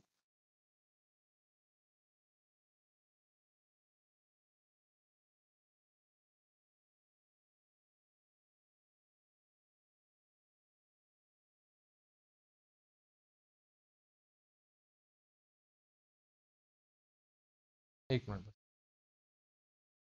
चलो ऐसे ही बोल, हमारे पास रिसोर्सेज जो होते हैं ना वो लिमिटेड होते हैं। क्योंकि रिसोर्सेज लिमिटेड होते हैं तो हम उसको कहते हैं कंस्ट्रेंट्स। उसी को हम key factor, limiting budget factor, principal budget factor या कई नाम से बुलाते हैं, लिमिटिंग फैक्टर। तो आपने कहा कि सर लिमिटिंग फैक्टर वाले सिचुएशन में करते कैसे हैं। मैंने कहा देखिए लिमिटिंग फैक्टर वाली सिचुएशन में हम लोग सीधे प्रॉफिट के ऊपर अटैक नहीं कर रहे होते। हम ये नहीं सोचते कि सिर्फ प्रॉफिट मैक्सिमाइज करना है, रेदर क्योंकि मुझे मालूम है मेरे पास लेट अस से टाइम की शॉर्टेज है, मैं सोच रहा हूँ टाइम की शॉर्टेज है पढ़ाई कैसे करूँ, तो मैं उस टॉपिक को सबसे पहले लेके चलूंगा जो कि मेरे को हर मिनट मेरे को सबसे ज्यादा मार्क्स ला के देगा। तो मैं इसी तरीके से ऑर्गेनाइजेशन में सोच रहा होता हूँ कि आखिर मैं सबसे पहले किसको प्रोड्यूस करूं। तो आप कहेंगे कि सर सबसे पहले आप उसको प्रोड्यूस कर रहे होते, करने की सोच रहे होते हैं जो हर लेटेस्ट से लिमिटिंग फैक्टर आर है, हर आर पे आपको ज्यादा से ज्यादा कंट्रीब्यूशन लाके दे रहा हो या ज्यादा से ज्यादा प्रॉफिट लाके दे रहा हो, आप सबसे पहले वो प्रोड्यूस करना चाहेंगे। बाकी के तो बाद में प्रोड्यूस करते रहेंगे। आप कहेंगे सर सबसे पहले तो वही प्रोड्यूस करेंगे जिसमें हर आर पे हमारी इनकम सबसे ज्यादा है। तो आपने कहा ठीक बात कह रहे हैं सर, लिमिटिंग फैक्टर के हिसाब से हम अपने आप को मैक्सिमाइज करना चाहेंगे प्रॉफिट को, क्योंकि हमें उस हर लिमिटेड आवर्स को मेरे को बेस्ट वे में यूटिलाइज करना है, हर घंटे को बेस्ट वे में यूटिलाइज करना है। अब आपने कहा कि सर यहां तक तो मुझे क्लियर हो गया, यहां तक तो मुझे क्लियर हो गया। फिर मैंने कहा इसके अंदर कुछ केसेस होते हैं। केसेस कैसे होते हैं? केसेस ऐसे होते हैं दोस्तों, सबसे पहला केस होता है मोर than one product one key factor. 3-4 cases होते हैं।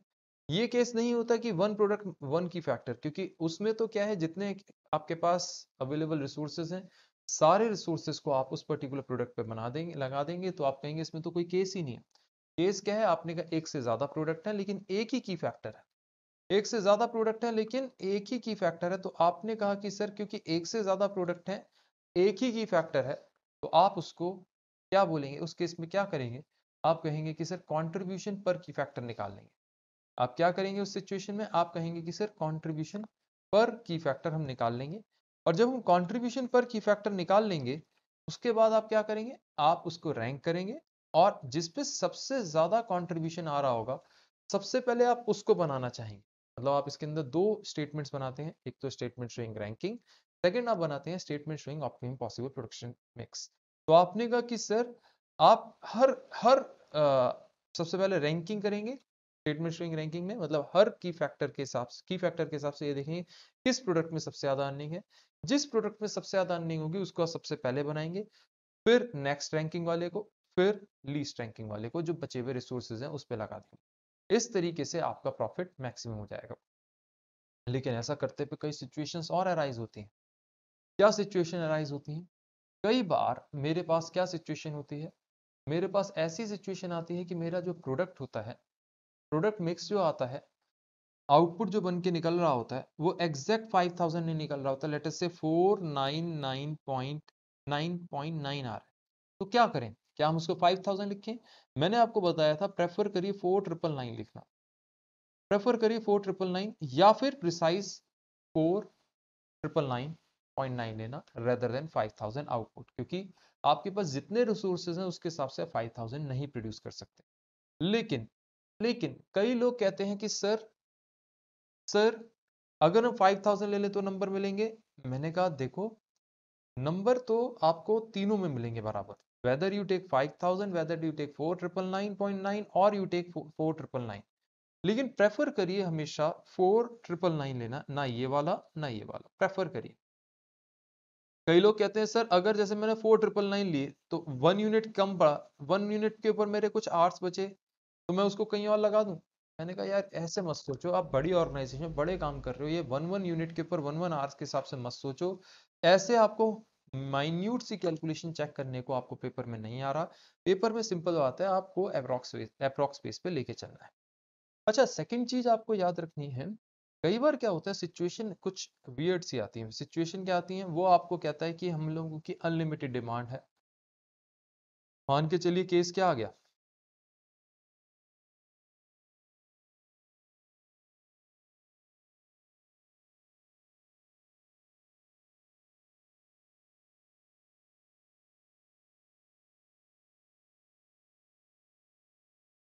केस आ गया आपके पास अनलिमिटेड डिमांड है। अब अगर अनलिमिटेड डिमांड है तो आप क्या करेंगे? नेचुरल सी बात है, सारे प्रोडक्ट की अनलिमिटेड डिमांड है, आप कहेंगे कि सर उसी प्रोडक्ट को प्रोड्यूस करेंगे जिसपे मेरी रैंकिंग बेस्ट आ रही है, सिर्फ उसी को बनाएंगे क्योंकि वही हमारे को सबसे ज्यादा प्रॉफिट ला के दे। लेकिन कई बार क्या होता है, आप कहते हैं कि सर डिमांड तो मेरी लिमिटेड है प्रोडक्ट्स की, लेकिन फिक्स कॉस्ट डिफरेंट सिचुएशन में डिफरेंट है। तो मैंने कहा फिर हम रैंकिंग तो निकालेंगे, रैंकिंग तो निकालेंगे, लेकिन उस केस में हम क्या करेंगे? हम लोग statement showing possible production mix ना निकाल के, हम क्या करेंगे? ऑप्टिमम प्रोडक्शन मिक्स ना निकाल के आप क्या करेंगे? Statement showing profitability under different option बनाएंगे, और आप हर पॉसिबल ऑप्शन के अंदर प्रॉफिटेबिलिटी निकालेंगे। जो भी आपके ऑप्शंस हैं, ए बी बी सी सी ए, आप उसके अंदर प्रॉफिटेबिलिटी निकालेंगे। ऑब्वियसली अगर कोई ऑप्शन स्किप किया जा सकता है, you will skip that particular option. अगर कोई भी ऑप्शन स्किप किया जा सकता है, आप उस ऑप्शन को स्किप कर देंगे। अच्छा, अगर डिमांड भी अनलिमिटेड हो और फिक्स कॉस्ट भी मेरी अलग अलग हो डिफरेंट सिचुएशन में, तो आप सारे प्रोडक्ट्स का सीधे सीधे प्रॉफिट निकाल लेंगे कि अगर ये बनाऊं तो कितना प्रॉफिट, ये बनाऊं तो कितना प्रॉफिट, ये बनाऊं तो कितना प्रॉफिट। कोई रैंकिंग करने की जरूरत नहीं, कोई कुछ करने की जरूरत नहीं। आपने कहा कि सर ऑब्वियसली मेरे को पता चल जाएगा कि कहाँ पे, जहां पे भी सबसे ज्यादा प्रॉफिट होगा हम सिर्फ वही प्रोडक्ट बनाएंगे, क्योंकि डिमांड भी अनलिमिटेड है, तो एक ही प्रोडक्ट पे स्टिक रहेंगे। कई बार क्या होता है, सिचुएशन ऐसी होती है, सिचुएशन कैसी होती है कि हमारे पास डायरेक्टली कंट्रीब्यूशन पर आवर वगैरह नहीं निकल पा रहा होता, डायरेक्टली कंट्रीब्यूशन पर आवर वगैरह नहीं निकल पा रहा होता, तो आप क्या करते हैं, आप total contribution upon total hours वगैरह ले लेते हैं। Total contribution upon total hours ले लेते हैं, वो अपने आप कंट्रीब्यूशन पर आवर हो जाता है, क्योंकि टोटल कंट्रीब्यूशन भी टोटल यूनिट्स पे है, टोटल आवर्स भी टोटल यूनिट्स पे है, तो टोटल यूनिट्स कट गए, ऑटोमेटिकली रिजल्ट क्या आएगा, कंट्रीब्यूशन पर आवर वगैरह। तो आपको इसी तरीके से सोचना है कि अगर हम पर यूनिट डायरेक्टली नहीं निकाल सकते तो टोटल के बेस पे पर यूनिट कैसे निकालेंगे। ठीक है। अच्छा, कई बार क्या होता है, आपसे कहता है कि ये तो बेकार है कि आप किसी भी एक प्रोडक्ट की सेल बढ़ा सकते हैं, तो आपने कहा कि सर ये छोड़ दे वाला।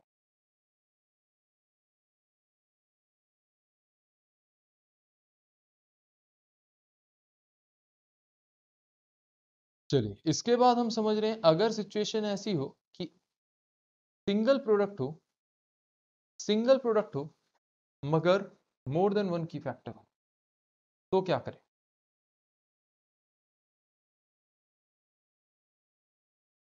सिंगल प्रोडक्ट हो मगर मोर देन वन की फैक्टर हो तो क्या करें। तो आपने कहा क्योंकि सर प्रोडक्ट एक है, की फैक्टर एक से ज्यादा है, प्रोडक्ट तो एक है, की फैक्टर क्या है, एक से ज्यादा है, तो आप क्या कहेंगे, आप कहेंगे कि सर, आप उस सिचुएशन में बोलेंगे कि हम सर सबसे पहले क्या करेंगे, मैक्सिमम पॉसिबल प्रोडक्शन निकाल कर देखेंगे, और उसमें क्या करेंगे, उसमें सोचेंगे कि उस पर्टिकुलर प्रोडक्ट के जितने भी की फैक्टर हैं, हर की फैक्टर के हिसाब से कितने कितने यूनिट्स बनाए जा सकते हैं। जैसे अगर आप ये क्वेश्चन आपके स्क्रीन पे जो दिख रहा है, मान के चलिए बी नहीं बना सकते, आपको याद होगा यहाँ तो हमने टू टेबल्स को क्लब करके सिंगल कर दिया था, अदरवाइज पार्ट ए की टेबल अलग, पार्ट बी की टेबल अलग बनानी होती है। आप साथ में बना देंगे तो भी बराबर नंबर है, इसलिए हमने साथ में बनाया था टाइम बचाने के लिए। तो आपने कहा मैं पार्ट ए बना सकता हूँ, मेरे पास रिसोर्सेज क्या क्या लिमिटेड है, आप एक ही प्रोडक्ट बना सकते हैं, रिसोर्सेज मशीन ए, मशीन बी और एलॉय लिमिटेड है। तो आप कहेंगे कि सर हम किस तरीके से लेके चलेंगे, आप कहेंगे मशीन ए के हिसाब से आप कहेंगे मेरे 6666 यूनिट्स हैं जो मैं प्रोड्यूस कर सकता हूँ, मशीन बी के हिसाब से आप 9000 यूनिट्स, और एलॉय के हिसाब से आप कहेंगे 8125, 8125। तो आपने ये कहा कि सर अगर हम सोचें 6666 यूनिट्स ऐसे यूनिट्स हैं, मतलब आप कहेंगे ज्यादा से ज्यादा मैं 666 यूनिट्स बना सकता हूँ, क्यों, लोएस्ट वाला ले लेते हैं, क्यों, क्योंकि मुझे मालूम है इससे ज्यादा बनाने की अगर कोशिश करूंगा तो मेरे पास मशीन ए में, मेरे पास मटेरियल या आर्स नहीं होंगे, मेरे पास मशीन ए में आर्स नहीं बचेंगे। मैं बनाना तो चाहूंगा सेल्स फुलफिल करने के लिए, क्योंकि बाकी रिसोर्सेज में तो मेरे पास टाइम वगैरह है, बाकी रिसोर्सेज तो अवेलेबल हैं, लेकिन मेरे को वहीं पे रुकना पड़ेगा जहां पे लोएस्ट है, क्योंकि उससे ज्यादा मैं बनाना चाहता हूं लेकिन मैं बना नहीं पा रहा। अच्छा, लास्ट केस हमने सीखा था मोर than one product, more than one key factor, मतलब ये जब single product more than one key factor होता है तो हम क्या लेके चलते हैं, हम लेके चलते हैं मैक्सिमम पॉसिबल प्रोडक्शन बना के चलते हैं, और इसके हिसाब से सीधा प्रॉफिट निकाल देते हैं। लास्ट केस मैंने बोला मोर than one product more than one key factor, मैंने आपको बताया था उसके अंदर हम यूज करते हैं लीनियर प्रोग्रामिंग, उसके अंदर हम क्या यूज करते हैं, लीनियर प्रोग्रामिंग। ठीक है, तो मैं आपको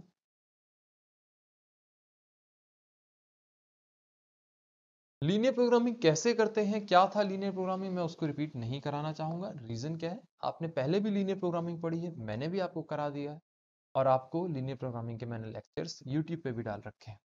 अगर आपको किसी को लीनियर प्रोग्रामिंग रिवाइज करना है, अगर आज टाइम हुआ तो मैं करा दूंगा थोड़ा बहुत रिवाइज, सिंपलेक्स तो बिल्कुल नहीं कराऊंगा, लीनियर प्रोग्रामिंग फिर भी एक बार को रिवाइज करा सकता हूँ, या चलो 1 मिनट लगा के करा ही देता, ज्यादा लंबा नहीं लूंगा लीनियर प्रोग्रामिंग में, जल्दी जल्दी खींचिए।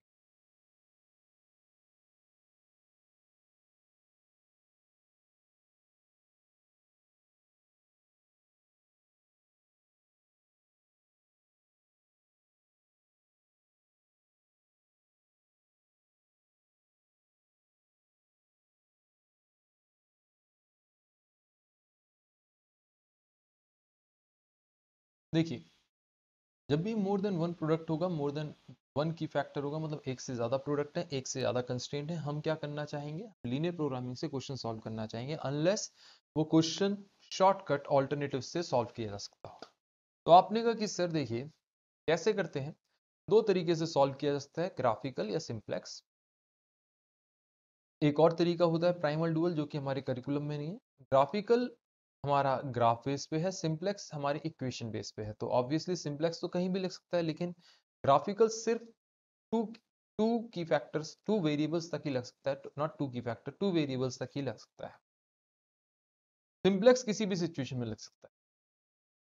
तो आपने कहा कि सर देखिए जैसे ये क्वेश्चन आपके सामने है, तो आपको सबसे पहले क्या करना होता है, ग्राफिकल के अंदर आपको ऑब्जेक्टिव फंक्शन बनाना होता है और कंस्ट्रेंट बनाना होता है। ऑब्जेक्टिव फंक्शन स्टेट करता है कि आफ्टर ऑल आपको क्या करना है, मैक्सिमाइज करना है, मिनिमाइज करना है, प्रॉफिट करना है, मैक्सिमाइज मिनिमाइज करनी है, कॉस्ट क्या करना है।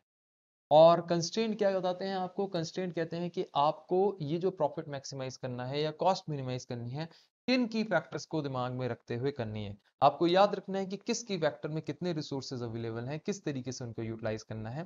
तो आपको इस तरीके से लेके चलना है। तो आप इसके लिए इनको क्या करते हैं, एक इक्वेशन फॉर्म में लेके चल लेते हैं, साथ में आप एक नॉन नेगेटिविटी कंस्ट्रेंट लेके चलते हैं। उन इक्वेशंस को आप ग्राफ पे प्लॉट करते हैं। उन इक्वेशंस को आप क्या करते हैं, ग्राफ पे प्लॉट करते हैं, और ग्राफ में प्लॉट करने के बाद आप ये देखते हैं कि किस इक्वेशन के हिसाब से, किस पर्टिकुलर इन इक्वेशन इक्वेशन के जो भी है के हिसाब से कौन सा शेडेड रीजन पड़ रहा है। शेडेड रीजन का मतलब कौन सा पॉसिबल प्रोडक्शन रीजन है, मतलब फीजिबल रीजन है। सारे सारे जो ग्राफ है, सारे कंस्ट्रेंट का जो फीजिबल रीजन, सारे सारे कंस्ट्रेंट्स का जो पॉसिबल प्रोडक्शन रीजन है, उसके कॉमन रीजन को ले लेते हैं, क्योंकि वो एक ऐसा फीजिबल रीजन है जिसमें सारे कंस्ट्रेंट एक साथ सेटिस्फाई हो रहे हैं। तो आप कहेंगे मेरा प्रोडक्शन इसके अंदर कंप्लीट हो सकता है। आपने कहा उसके सबके कॉमन शेडेड रीजन को हम ले लेते हैं, जिसे हम फीजिबल रीजन कहते हैं, और आप कहते हैं कि सर उसके कॉर्नर पॉइंट्स को ले लेंगे। जब हम उसके कॉर्नर पॉइंट्स को ले लेते हैं, उसके ऊपर हम सब कॉर्नर पॉइंट्स के ऊपर प्रॉफिट निकाल देते हैं, जहां पे भी मेरा प्रॉफिट मैक्सिमम होगा वो पॉइंट मेरे को लेके चलना है, और कॉस्ट के केस में मिनिमम। ठीक है, इसके कुछ हमने ऑल्टरनेटिव सीखे थे, मैं उस पर आ रहा हूँ। मैं iso profit, iso cost line वगैरह रिव्यू नहीं, ये चलो वो भी वो कर देता हूँ, वो कर देता हूँ, सॉरी। आइसो प्रॉफिट लाइन क्या कहती है, आइसो प्रॉफिट लाइन कहती है कि आपको क्या करना होता है, आपकी एक प्रॉफिट लाइन है, जेड लाइन। आपको क्या करना है, उस लाइन को आगे बढ़ा के देखते जाओ, और आपको देखना है कि कहाँ पे वो लाइन आखिर में जाके टकराएगी। ऑब्वियसली वो एक कॉर्नर पॉइंट पे टकराएगी। लेकिन कई सिचुएशन ऐसी आती हैं कि वो कॉर्नर पॉइंट पे ना टकरा के एक पूरी लाइन पे टकरा रही होती है। तो आपने कहा कि वहां पे सिंगल यूनिक सॉल्यूशन ना होके आप कहेंगे कि सर मल्टीपल ऑप्टिमल सॉल्यूशन होते हैं। यूनिक सॉल्यूशन मतलब single solution, multiple optimal solution मतलब कई सॉल्यूशंस होते हैं सेम चीज। तो आपने कहा कि अच्छा सर, वो बेसिकली एक पूरे कंस्ट्रेंट को ओवरलैप कर रही होती है। तो आप कहते हैं कि सर हमें बिना आइसो प्रॉफिट लाइन बनाए कैसे पता चलेगा। मैं कहता हूं कि जब भी आपके पास, आपको देखना है कि क्या एक से ज्यादा प्रॉफिट, सेम प्रॉफिट आ रहा है। आपने कहा अगर आ रहा है एक से ज्यादा जगह पे, तो आप ये देखेंगे क्या वो प्रॉफिट दोनों जो आ रहे हैं, जो हाईएस्ट प्रॉफिट है, दोनों सेम कंस्ट्रेंट पे लाई कर रहे हैं। अगर हाँ आंसर आता है यस, तो उन दोनों पॉइंट के बीच में लाई करने वाले सारे पॉइंट्स हमारे क्या होंगे, हमारे मल्टीपल ऑप्टिमल सॉल्यूशन होंगे। सबके ऊपर हमारे पास सेम प्रॉफिट आएगा उन दोनों पॉइंट्स के ऊपर। ठीक है, फिर हमने स्लोप का मीनिंग सीखा था। मैंने आपको बताया था स्लोप क्या होता है, y is equal to m x plus b है अगर, तो आप कहेंगे कि सर याद रखिए m जो होता है वो स्लोप होता है। आपको सबको हमेशा इसी फॉर्म में लेके आ जाते हैं। आपने प्राइसिंग डिसीजन में भी स्लोप निकालना सीखा था, स्लोप का यूज किया था, सीखा नहीं था। आपने कहा हाँ सर वहां पे कॉस्ट स्लोप देखा था, प्राइस का स्लोप देखा था। तो आपने कहा कि इस स्लोप को लेके चल लेते हैं। इसका एक और फॉर्मूला होता था y2 minus y one upon x2 minus x1, वो हमारे यूज में नहीं आ रहा। एनी हाउ, आपने कहा कि सर स्लोप से भी हमें पता चल जाता है कि अगर स्लोप है तो लाइंस पैरेलल, अगर स्लोप सेम है तो लाइंस पैरेलल है, हमें ये पता चल जाता है। ठीक है, सेंसिटिविटी एनालिसिस का मीनिंग मैंने आपको बताया था कि आपको आपको थोड़ा सा अगर चेंज करके दे दिया जाए सेंसिटिविटी, मतलब सिचुएशन बदल दी जाए, तो अब क्या होगा, आप कहेंगे कि सर अब क्या होगा, उस चीज को एनालाइज करने को सेंसिटिविटी एनालिसिस कहते हैं।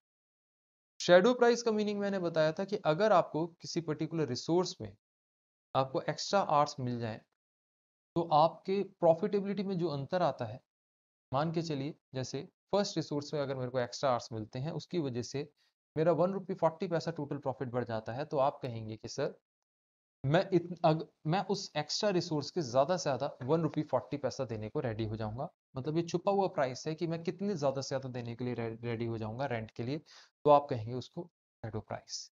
अच्छा, सेकंड सिचुएशन में हमने देखा था यहाँ पे पॉइंट ट्वेंटी मतलब 20 पैसा मैं एक्स्ट्रा पे करने को रेडी हो जाऊंगा अगर मेरे को इस सिचुएशन में 1 आवर एक्स्ट्रा मिल जाए, तो आपने कहा सर 20 पैसा मेरा शेडो प्राइस। थर्ड और फोर्थ कंस्ट्रेंट जो थी उसके अंदर मैंने कहा था मैं कुछ भी देने को एक्स्ट्रा नहीं होऊंगा रेडी, क्यों?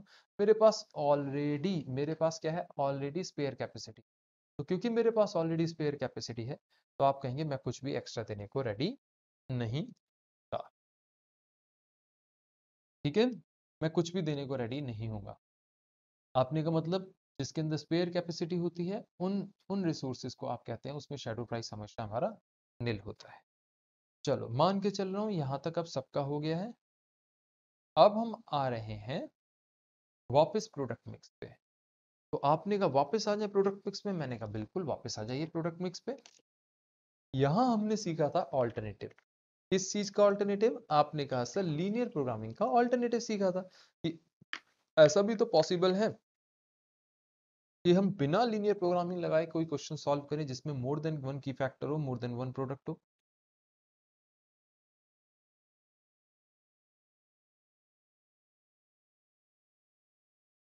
आपने कहा बात तो सही है, मोर than one product more than one key factor वाले केस में कैसे करेंगे? क्या कोई ऑल्टरनेटिव तरीका है लीनियर प्रोग्रामिंग से बचने का? आपने कहा कि सर है। सबसे पहले अगर हम देखते हैं सिचुएशन आती है टू और मोर प्रोडक्ट्स हैं, प्रोडक्ट्स कितने हैं? दो या दो से ज्यादा है। लेकिन लेकिन जब रैंक आई तो सबकी रैंक सेम है, की फैक्टर्स भी कितने भी हो सकते हैं। आपने कहा सर रैंक जब आई ना, हमने हर की फैक्टर के हिसाब से रैंक कर दिया।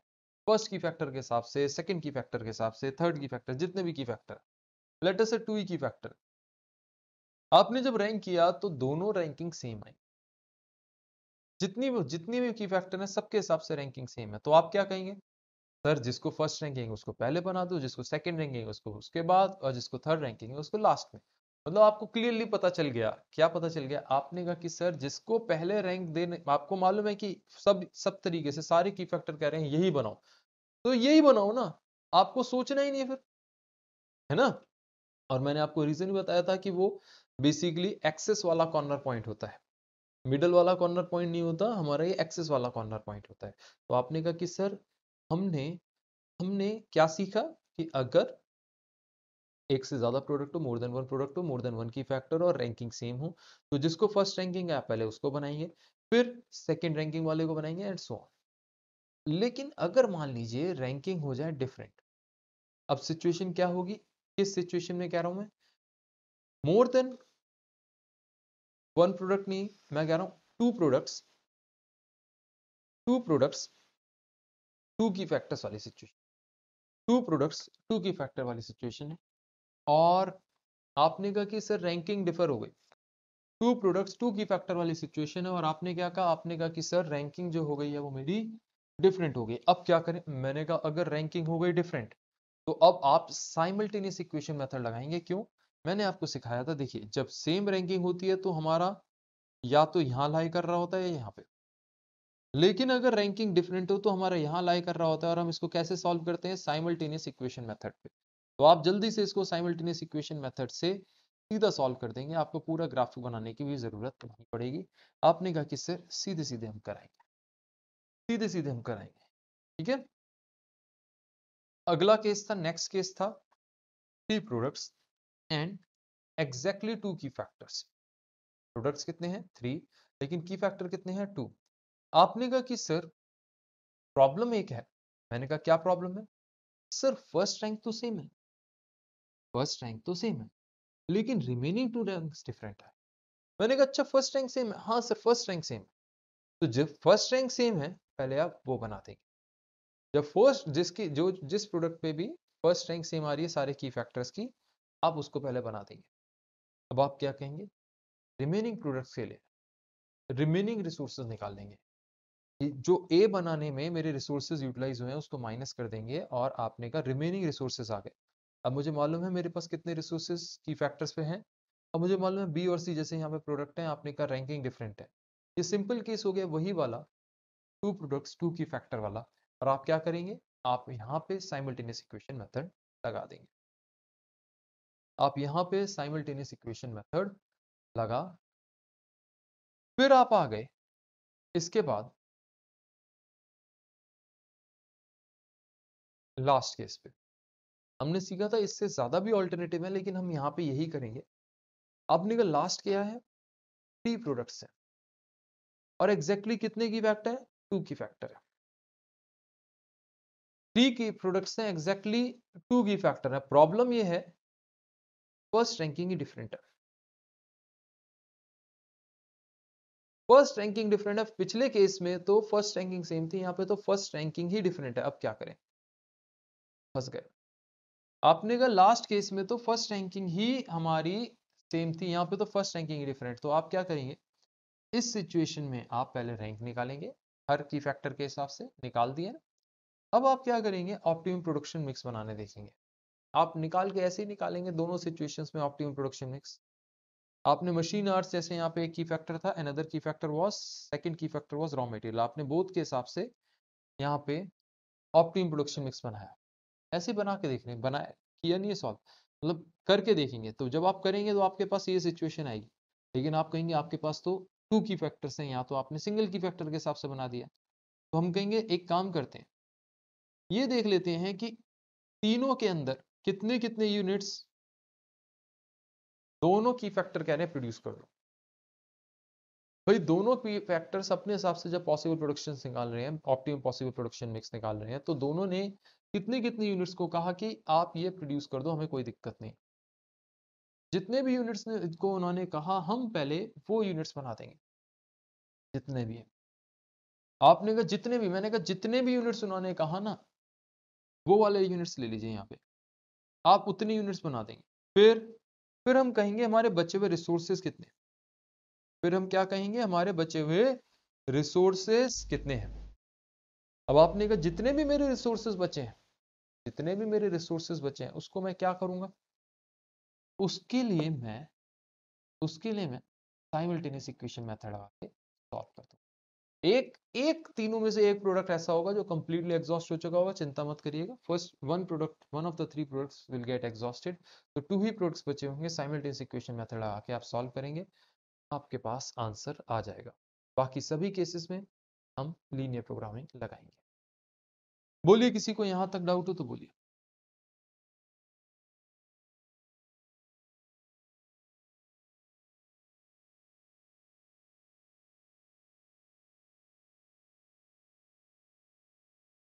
चलिए, मान के चल रहा हूं किसी को कोई डाउट नहीं है। हम लोग क्या कर रहे हैं, हम लोग 10 मिनट्स के ब्रेक पे जा रहे हैं। मैं 10 मिनट्स बाद आपकी क्लास रिज्यूम कर दूंगा। क्लास रिज्यूम कर रहे हैं। अब देखिए, आगे बढ़ो। अब ध्यान देना प्लीज दोस्त। इसके बाद हम आए थे आउटसोर्सिंग पे। आउटसोर्सिंग में हमने क्या किया था, मैं आपको थोड़ा सा याद दिला दूं। आउटसोर्सिंग मेक और बाय, एथिकल कंसीडरेशन भी पढ़ी थी हमने, नॉन फाइनेंशियल कंसीडरेशन भी देखी थी। एथिकल और नॉन फाइनेंशियल कंसीडरेशन में मैंने आपको समझाया था, मैंने आपको कहा था देखो,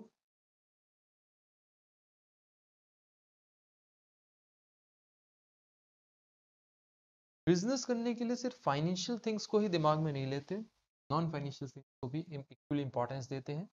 और कई बार डिसीजंस जो होते हैं फाइनेंशियली चाहे वायबल ना हो, लेकिन नॉन फाइनेंशियली क्योंकि वो वायबल होते हैं, लेते हैं। And vice versa is also possible. Similarly, सिर्फ प्रॉफिट अर्न करने के लिए प्रॉफिट बिजनेस नहीं करते, हमें एथिक्स को भी दिमाग में रखना है। ऐसा नहीं होना चाहिए कि हमारे बिजनेस की वजह से एनवायरनमेंट पे कोई इम्पैक्ट आए, पीपल पे, मतलब ह्यूमन के साथ हम कुछ गलत कर रहे हो, चाइल्ड लेबर हायर कर रहे हो या कुछ भी, या किसी भी तरीके से और कोई कॉन्सिक्वेंस हो। तो हमारा बिजनेस मॉरल, एथिकल और मॉरल स्टैंडर्ड्स को फुलफिल करना चाहिए, ठीक है, डिसीजन लेते समय।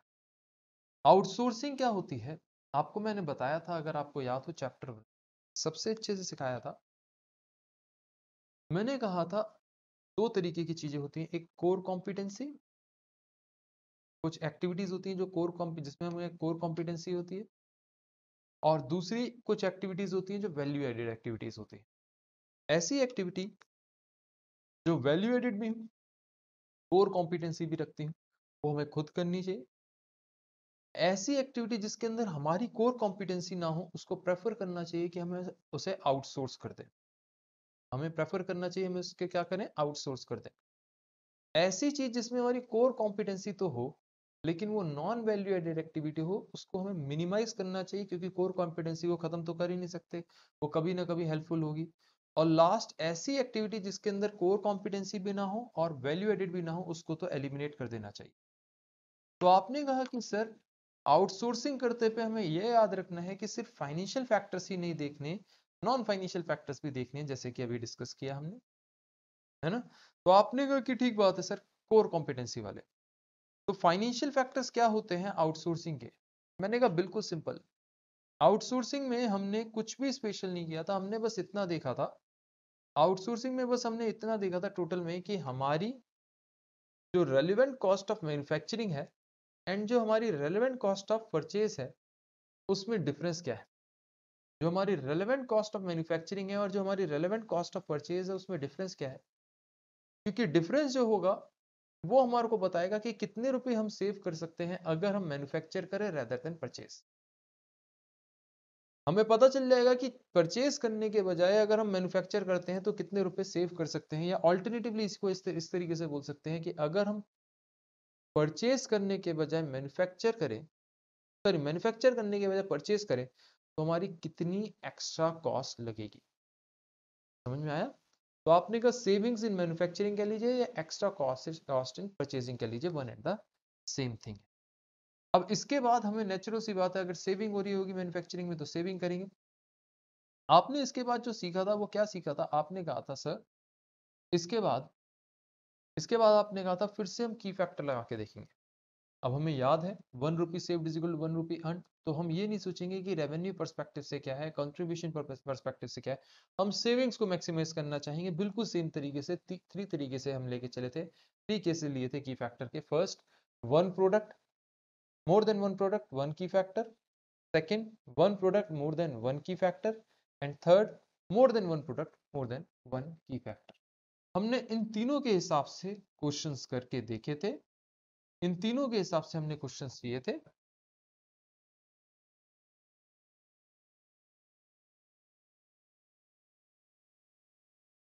अपने यहाँ फिर हम आगे आए थे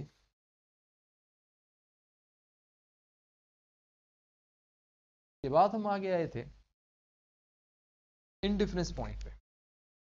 मैंने आपको सिखाया था इनडिफरेंस पॉइंट होता क्या है।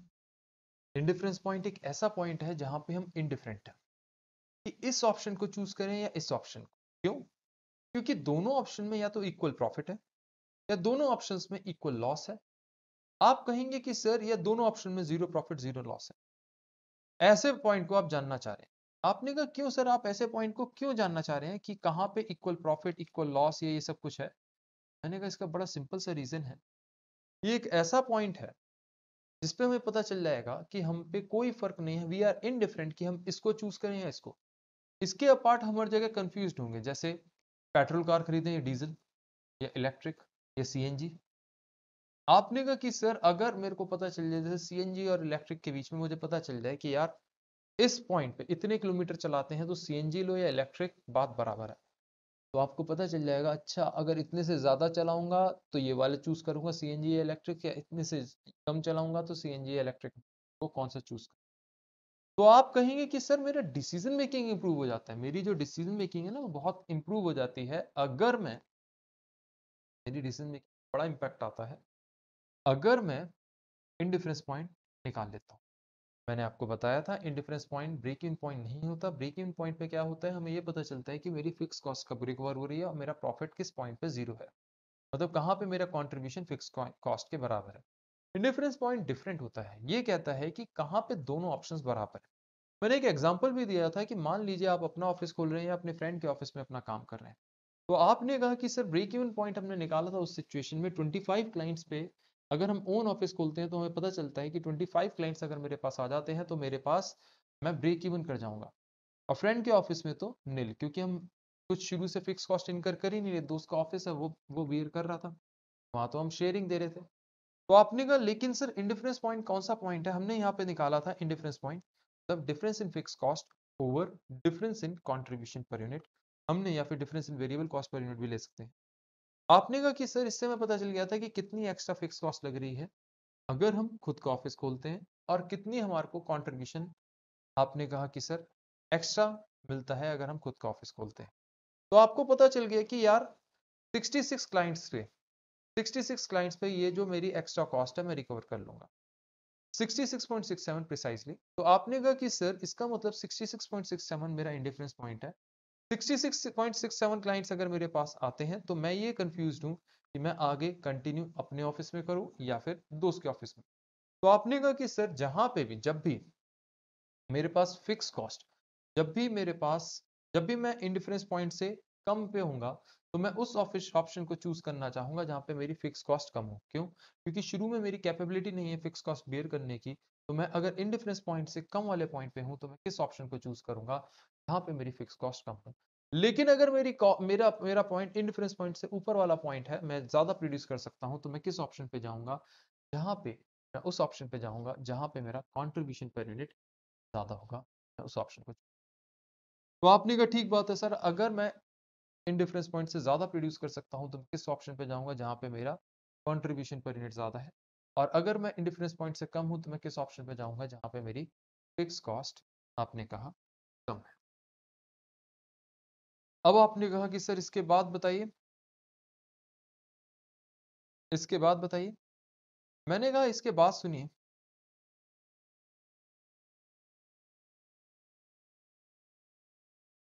Shut down point.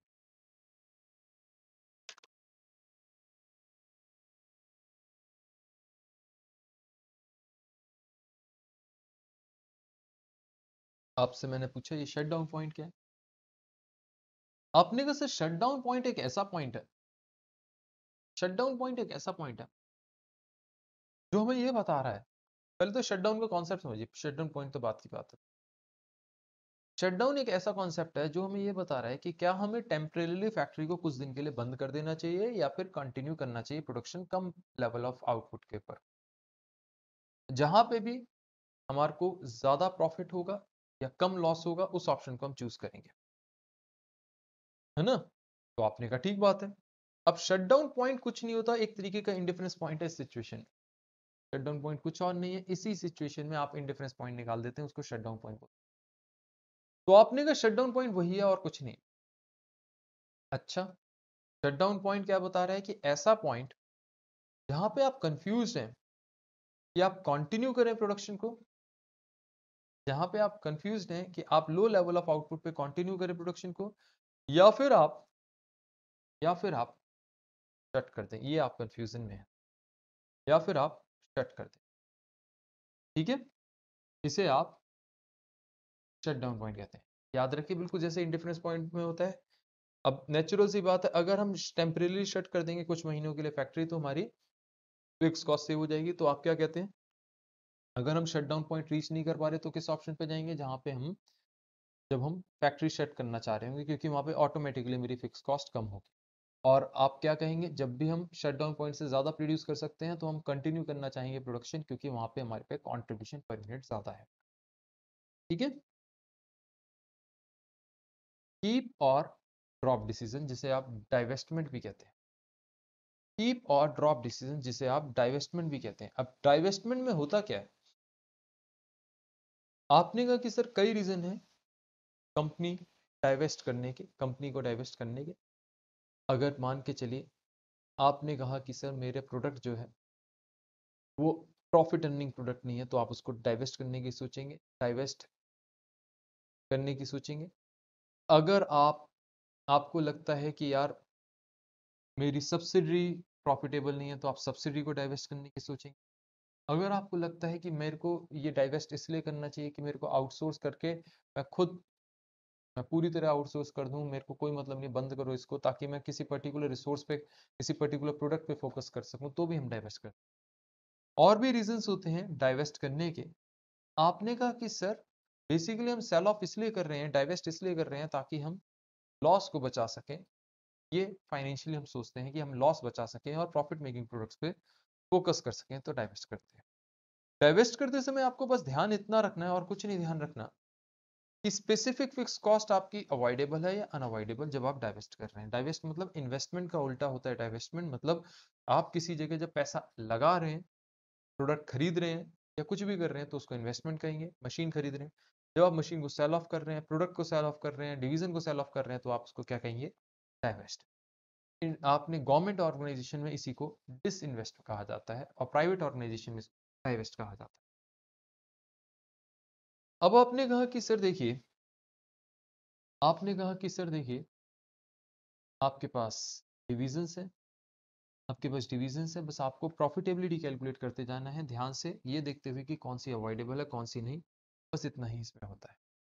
इसके बाद हम जॉइंट प्रोडक्ट बाय प्रोडक्ट पे आए थे, जिसे हम सेल और फर्दर प्रोसेस भी कहा कहते हैं। जॉइंट प्रोडक्ट बाय प्रोडक्ट में मैंने आपको समझाया था कि देखिए, बाय प्रोडक्ट और जॉइंट प्रोडक्ट में किसी को याद है बाय प्रोडक्ट में क्या डिफरेंस होता है जॉइंट प्रोडक्ट से? चलिए देखते हैं किसी को याद है या नहीं, कि what is the difference between joint product and by product.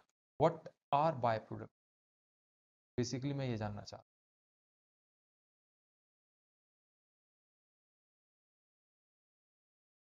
What are by products में ये जानना चाहता हूँ। चलो मैं ही बता देता हूँ, एक सेकंड।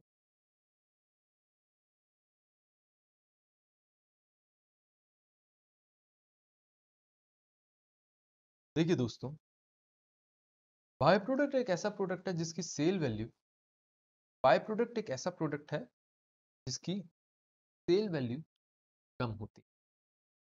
जिसकी भी सेल वैल्यू क्या होती है? कम होती है। वो क्या होता है? बाय प्रोडक्ट होता है। ठीक है। अब आपने कहा कि सर जब भी हम प्रोसेस में रिसोर्सेज लगाते हैं, चाहे मटेरियल हो, चाहे लेबर हो, चाहे कुछ भी हो, रिसोर्स जॉइंट प्रोसेस में लगाते हैं, तो वो स्प्लिट ऑफ होके कई प्रोडक्ट्स बन के निकल के आता है। कुछ प्रोडक्ट्स ऐसे होते हैं जिनकी सेल वैल्यू बहुत अच्छी होती है, तो हम उस पर कॉन्सेंट्रेट कर रहे होते हैं। कुछ प्रोडक्ट्स ऐसे होते हैं जिनकी सेल्स वैल्यू मीअगर होती है, तो आप कहते हैं कि यार उसको बाय प्रोडक्ट बोल देते हैं और कुछ नहीं, तो हम क्या बोल देते हैं? बाय प्रोडक्ट बोल देते हैं। आप उसको, उन्हीं प्रोडक्ट्स को फर्दर प्रोसेस भी कर सकते हैं, सेपरेबल कॉस्ट लगा के, फर्दर प्रोसेसिंग कॉस्ट लगा के आप उनको आगे बढ़ा सकते हैं। तो आप उसको क्या कहते हैं? आपने कैसे सेपरेबल कॉस्ट लगाई, फर्दर प्रोसेसिंग कॉस्ट लगाई और उसको फर्दर सेल कर दी। याद रखिए, जो ये स्प्लिट ऑफ पॉइंट होता है, इस तक की जितनी भी कॉस्ट होती है वो इररेलेवेंट होती है। क्यों इररेलेवेंट होती है? क्योंकि मान के चलिए आप जॉइंट प्रोडक्ट सी नहीं बनाना चाहते, तब भी ये कॉस्ट तो लगेगी ही लगेगी, क्योंकि आपका ए और बी बनाने में ये कॉस्ट लग रही है। तो आप कहेंगे इस पॉइंट के लिए कि हम जॉइंट प्रोडक्ट सी आगे बना के बेचें या फर्दर प्रोसेस करें या नहीं, ये कुछ भी, ये जो कॉस्ट है ये इररेलेवेंट है। जबकि सेपरेबल कॉस्ट जैसे आप फर्दर प्रोसेसिंग कॉस्ट भी कहते हैं, आप कहते हैं आपकी separable cost relevant in nature होती है, क्योंकि आप उसको तभी इनकर करते हैं, सेपरेबल कॉस्ट को आप तभी इनकर करते हैं जब आप फर्दर प्रोसेस करना चाह रहे होते हैं। तो आपने कहा कि सर हमें ये बात समझ में आ गई क्या, कि इस पॉइंट तक जितनी कॉस्ट लग रही होती है वो सारी इररेलेवेंट होती है। ये हमारी सिंपल सा फंडा था जॉइंट प्रोडक्ट बाय प्रोडक्ट। अब आपने कहा कि सर इसमें और भी कुछ होता है, मैंने कहा और कुछ नहीं होता दोस्तों, और कुछ नहीं होता। बेसिकली आपको यही याद रखना है, और कुछ भी नहीं है जॉइंट प्रोडक्ट बाय प्रोडक्ट। ठीक है। अच्छा, इसके बाद एक सब बहुत अच्छा कॉन्सेप्ट बचा था, लास्ट टॉपिक बचा है, यहां पे हमने किया था सीवीपी, कंडीशंस ऑफ अनसर्टेनिटी। आपको मालूम है सर्विस सेक्टर तो आपने खुद करना था, बहुत सिंपल सा एक क्वेश्चन था, मैंने होमवर्क में वीडियो दे रखा है, आपको करना है वहां से कर लीजिएगा। और CVP analysis with just in time और एक्टिविटी बेस्ड कॉस्टिंग हमने अपने एक्टिविटी बेस्ड कॉस्टिंग में पढ़ना है, दोनों टॉपिक्स को। इवन जस्ट इन टाइम आपको एक्टिविटी बेस्ड कॉस्टिंग चैप्टर 10 के साथ पढ़ेंगे। ये टॉपिक बड़ा अच्छा था और ये इंपॉर्टेंट भी है, इस पर मैं थोड़ा टाइम भी लगाऊंगा क्योंकि इसमें से क्वेश्चन आने के चांसेस है। देखिए, स्टैंडर्डाइज वैल्यू क्या होती थी? आपको याद होगा कंडीशन ऑफ अनसर्टेनिटी पढ़ रहे हैं। स्टैंडर्डाइज वैल्यू बेसिकली होती थी actual deviation over standard deviation. Actual deviation क्या होता था? X minus mu the mean over standard deviation. तो आपने कहा कि सर ये होता क्या था? मैंने कहा आपको एक एग्जांपल दिया था, बल्ब्स हैं, आपने एक फैक्ट्री में या एक सैंपल में सारे बल्ब जला के देखे, आपने कहा कि यार मेरा कर्व किस तरीके से बन रहा है। मैंने नोटिस किया, पहले आपने हिस्टोग्राम नोट किए, फिर आपने देखा कि आखिरकार मेरा कर्व किस तरीके से बन रहा है। आपका अगर कर्व इस तरीके से बन रहा है तो आपने कहा उसको सेंट्रलाइज डिस्ट्रीब्यूशन थ्योरम बोलते हैं, नॉर्मल कर्व बोलते हैं। अगर कर्व किसी एक साइड पे स्क्यूड है, मतलब एक साइड पे झुका हुआ है, चाहे किसी भी साइड, तो आप उसको कर्टुसिस और स्क्यूनेस में पढ़ते हैं, जो कि हमारे करिकुलम में नहीं है। तो आपका अगर लेफ्ट साइड स्क्यूड है या राइट साइड स्क्यूड है तो वो आपके, या मिडल में स्क्यूड है तो वो आपके करिकुलम में नहीं है। हमारे करिकुलम में सिर्फ और सिर्फ कौन सी थ्योरम है? आपने कहा कि हमारे करिकुलम में सिर्फ सेंट्रलाइज डिस्ट्रीब्यूशन थ्योरम है, जिसके हिसाब से हमने नॉर्मल कर्व बना रखा है। अब सेंट्रलाइज डिस्ट्रीब्यूशन थ्योरम क्या कहती है? वो कहती है, क्योंकि आपने ये बोला कि आपके सारे, आपने क्या बोला? आपने कहा कि आपके सारे बल्ब्स आपने जला के देखे, चाहे सैंपल के चाहे पॉपुलेशन के, आपने कहा मतलब 100% यहाँ पे कवर हो गए। तो इस कर्व के अंदर क्या है? 100%। और इस कर्व में क्या है? अगर आप इसको मिडल में से काट दो तो लेफ्ट साइड पे आपके 50% निकलेगा रिजल्ट, और राइट साइड पे रिजल्ट आपका आएगा 50%। मतलब 50% बल्ब इस लाइन से कम जल रहे थे और 50% बल्ब इससे ज्यादा जल रहे थे। तो आपने का मतलब इसको अगर मिडल में से काट के अगर ऐसे फोल्ड कर दें ना, नॉर्मल डिस्ट्रीब्यूशन थ्योरम कहती है, इसको मिडल में से काट के ऐसे फोल्ड कर दें, तो एग्जैक्टली एक दूसरे के ऊपर क्या करेंगे? वो एक दूसरे के ऊपर ओवरलैप कर जाएंगे, because they are symmetrical in nature. आपने कहा ठीक है, तो प्रोबेबिलिटी कॉन्फिडेंस लेवल के बारे में हम इसमें पढ़ा था। अब ये स्टैंडर्ड नॉर्मल वेरिएट क्या है? मैंने आपको समझाया था। पहले स्टैंडर्ड डिवीजन हल्का सा याद दिला दूं। मैंने आपसे कहा था, देखिए मान लीजिए आपकी क्लास के एवरेज हाइट 5 फीट 8 इंच है। अब एक नॉर्मल बेस पे आपकी हाइट कितनी डिविएट कर रही है? मैं इस समय रिग्रेशन एनालिसिस से याद नहीं दिला रहा कि रिग्रेशन एनालिसिस क्या था, मैंने तो आपको सिंपल सी बात बोली कि आपके नॉर्मल बेसिस पे कितनी आपकी हाइट डिविएट कर रही है। तो आपने कहा कि sir normally on average basis कितनी हाइट डिविएट करती है? तो आपने कहा कि सर वो, उसको हम बोलते हैं standard deviation. Actual deviation can be different from normal deviation. It's not like कि जैसे मैंने आपसे कहा कि यार, आपने कहा कि सर 2 इंच मेरी नॉर्मली डिविएट करती है, तो आप ऐसा भी तो पॉसिबल हो सकता है कि कोई स्टूडेंट यहाँ पे 6 फीट का हो, मतलब जिसकी हाइट 4 इंच से डिविएट कर रही है। तो आपने कहा हाँ सर वो भी हो सकता है। तो actual deviation can be different from normal deviation. हम यहाँ पे ऊपर क्या ले रहे हैं? न्यूमरेटर स्टैंडर्ड नॉर्मल वेरिएट के अंदर या स्टैंडर्डाइज वैल्यू के अंदर आपने कहा कि सर एक्चुअल डिविएशन मतलब x माइनस म्यू, और नीचे क्या ले रहे हैं? Standard deviation. अब इसके अंदर मैंने आपको फॉर्मूला सिखाया था, टेबल देखना सिखाए थे। मैंने आपको 3 तरीके के टेबल सिखाए थे। नॉर्मल टेबल, फर्स्ट टेबल था, आपको याद होगा, फर्स्ट टेबल जो था वो इस रीजन के लिए था, इस रीजन की वैल्यू दे रहा था।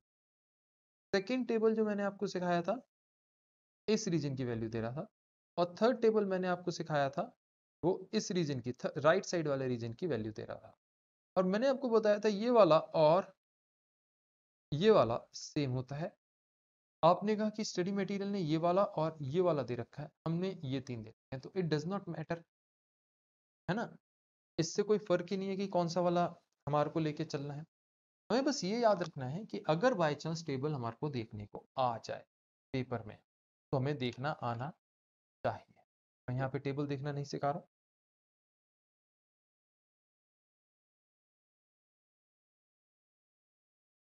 मैं यहाँ पे आपको टेबल देखना नहीं सिखा, मैं बस ये कह रहा हूँ अगर वो आ जाए तो हमें देखना आना चाहिए, तीनों तरीके की टेबल। अब आपने कहा कि सर अच्छा, अब यहाँ पे अगर जैसे हमने केस लिया था कि मान लीजिए हमारे पास एवरेज जो है, हमारे पास एवरेज जो बल्ब जलता है वो 1500 आवर्स जलता है। नॉर्मली वो डिविएट करता है, मतलब स्टैंडर्ड डेविएशन क्या है 200 आवर्स की, लेकिन मेरे से कहा गया 1800 आवर्स या उससे कम में बल्ब जलेगा, इसकी क्या प्रोबेबिलिटी? को निकालने के लिए हमने क्या किया था? इसको निकालने के लिए हमने कहा था सबसे पहले स्टैंडर्डाइज वैल्यू है, जिसे हम स्टैंडर्ड नॉर्मल वेरिएट भी निकालते बोलते हैं। आप वो ले लीजिए।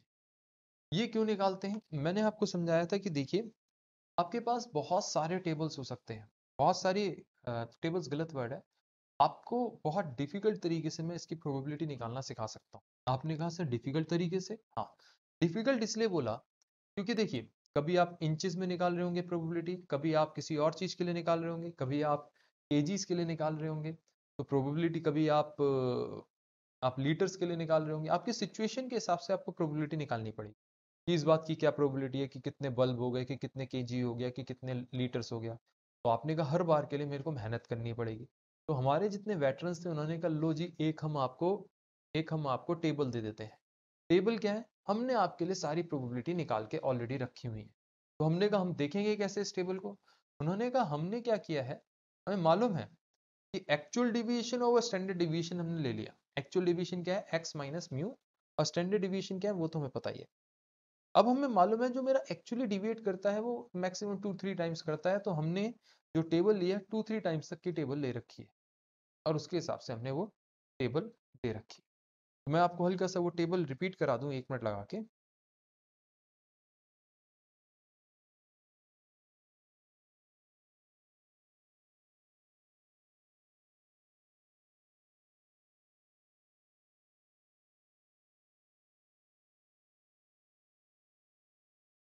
फर्स्ट टेबल ये वाला रीजन देती है, मतलब 0 से z तक। ये 0 से z तक जो हमने z की वैल्यू निकाली है वो क्या है? इससे बीच में आ रही है। तो आपने कहा ठीक है। तो अगर मान के चलिए मेरे से 1.5 की वैल्यू निकालने को कहेगा, तो 1.5 तो हम क्या कहेंगे? 1.5 बोला, 1.05 नहीं, तो ये नहीं लेंगे आप क्या कहेंगे? आप कहेंगे 1.50। 1.5 इज इक्वल टू 1.50। तो आप क्या करते हैं? 1.5 यहां से देखते हैं और बचा हुआ यहां से देखते हैं। एक और बार देखते हैं। आपने कहा अगर आपसे कहा जाता 1.43, तो आप कैसे करते? 1.43, तो 1.4 आप ये लेते और 0.03 ये लेते, दोनों का कॉम्बिनेशन ये है। आप कहते क्या कि देखो आपकी प्रोबेबिलिटी आ गई 0.42364। अब अगर किसी तरह आपसे क्वेश्चन ने कह दिया कि मेरे को ये वैल्यू तो आ गई 0.463 ले लो, पता नहीं क्या थी, चलो 463 ले लो, जो भी थी।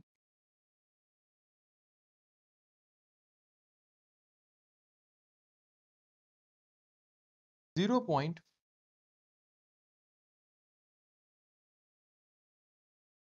42364, 0.42364। अब अगर मुझे कहा जाए प्रोबेबिलिटी निकालनी है, तो प्रोबेबिलिटी अगर मेरे को मान के चले पूरे इस रीजन की निकालनी है, तो आप इसमें 0.5 जोड़ देंगे, तो 0.5 ऐड कर देंगे, मीन्स आप 0.5, है ना। कुछ टेबल ऐसे होते हैं सेकंड टेबल जो सीधा ही इसकी वैल्यू निकाल के दे देते हैं, जैसे 1.43 देखो, उसने पहले ही ऐड करके दे दी, उसने पूरे LHS की स्लाइड्स दैट साइड की भी वैल्यू ऐड करके दे दी। अब कई बार क्या होता है, क्वेश्चन हमें क्या करता है? चालाकी करता है।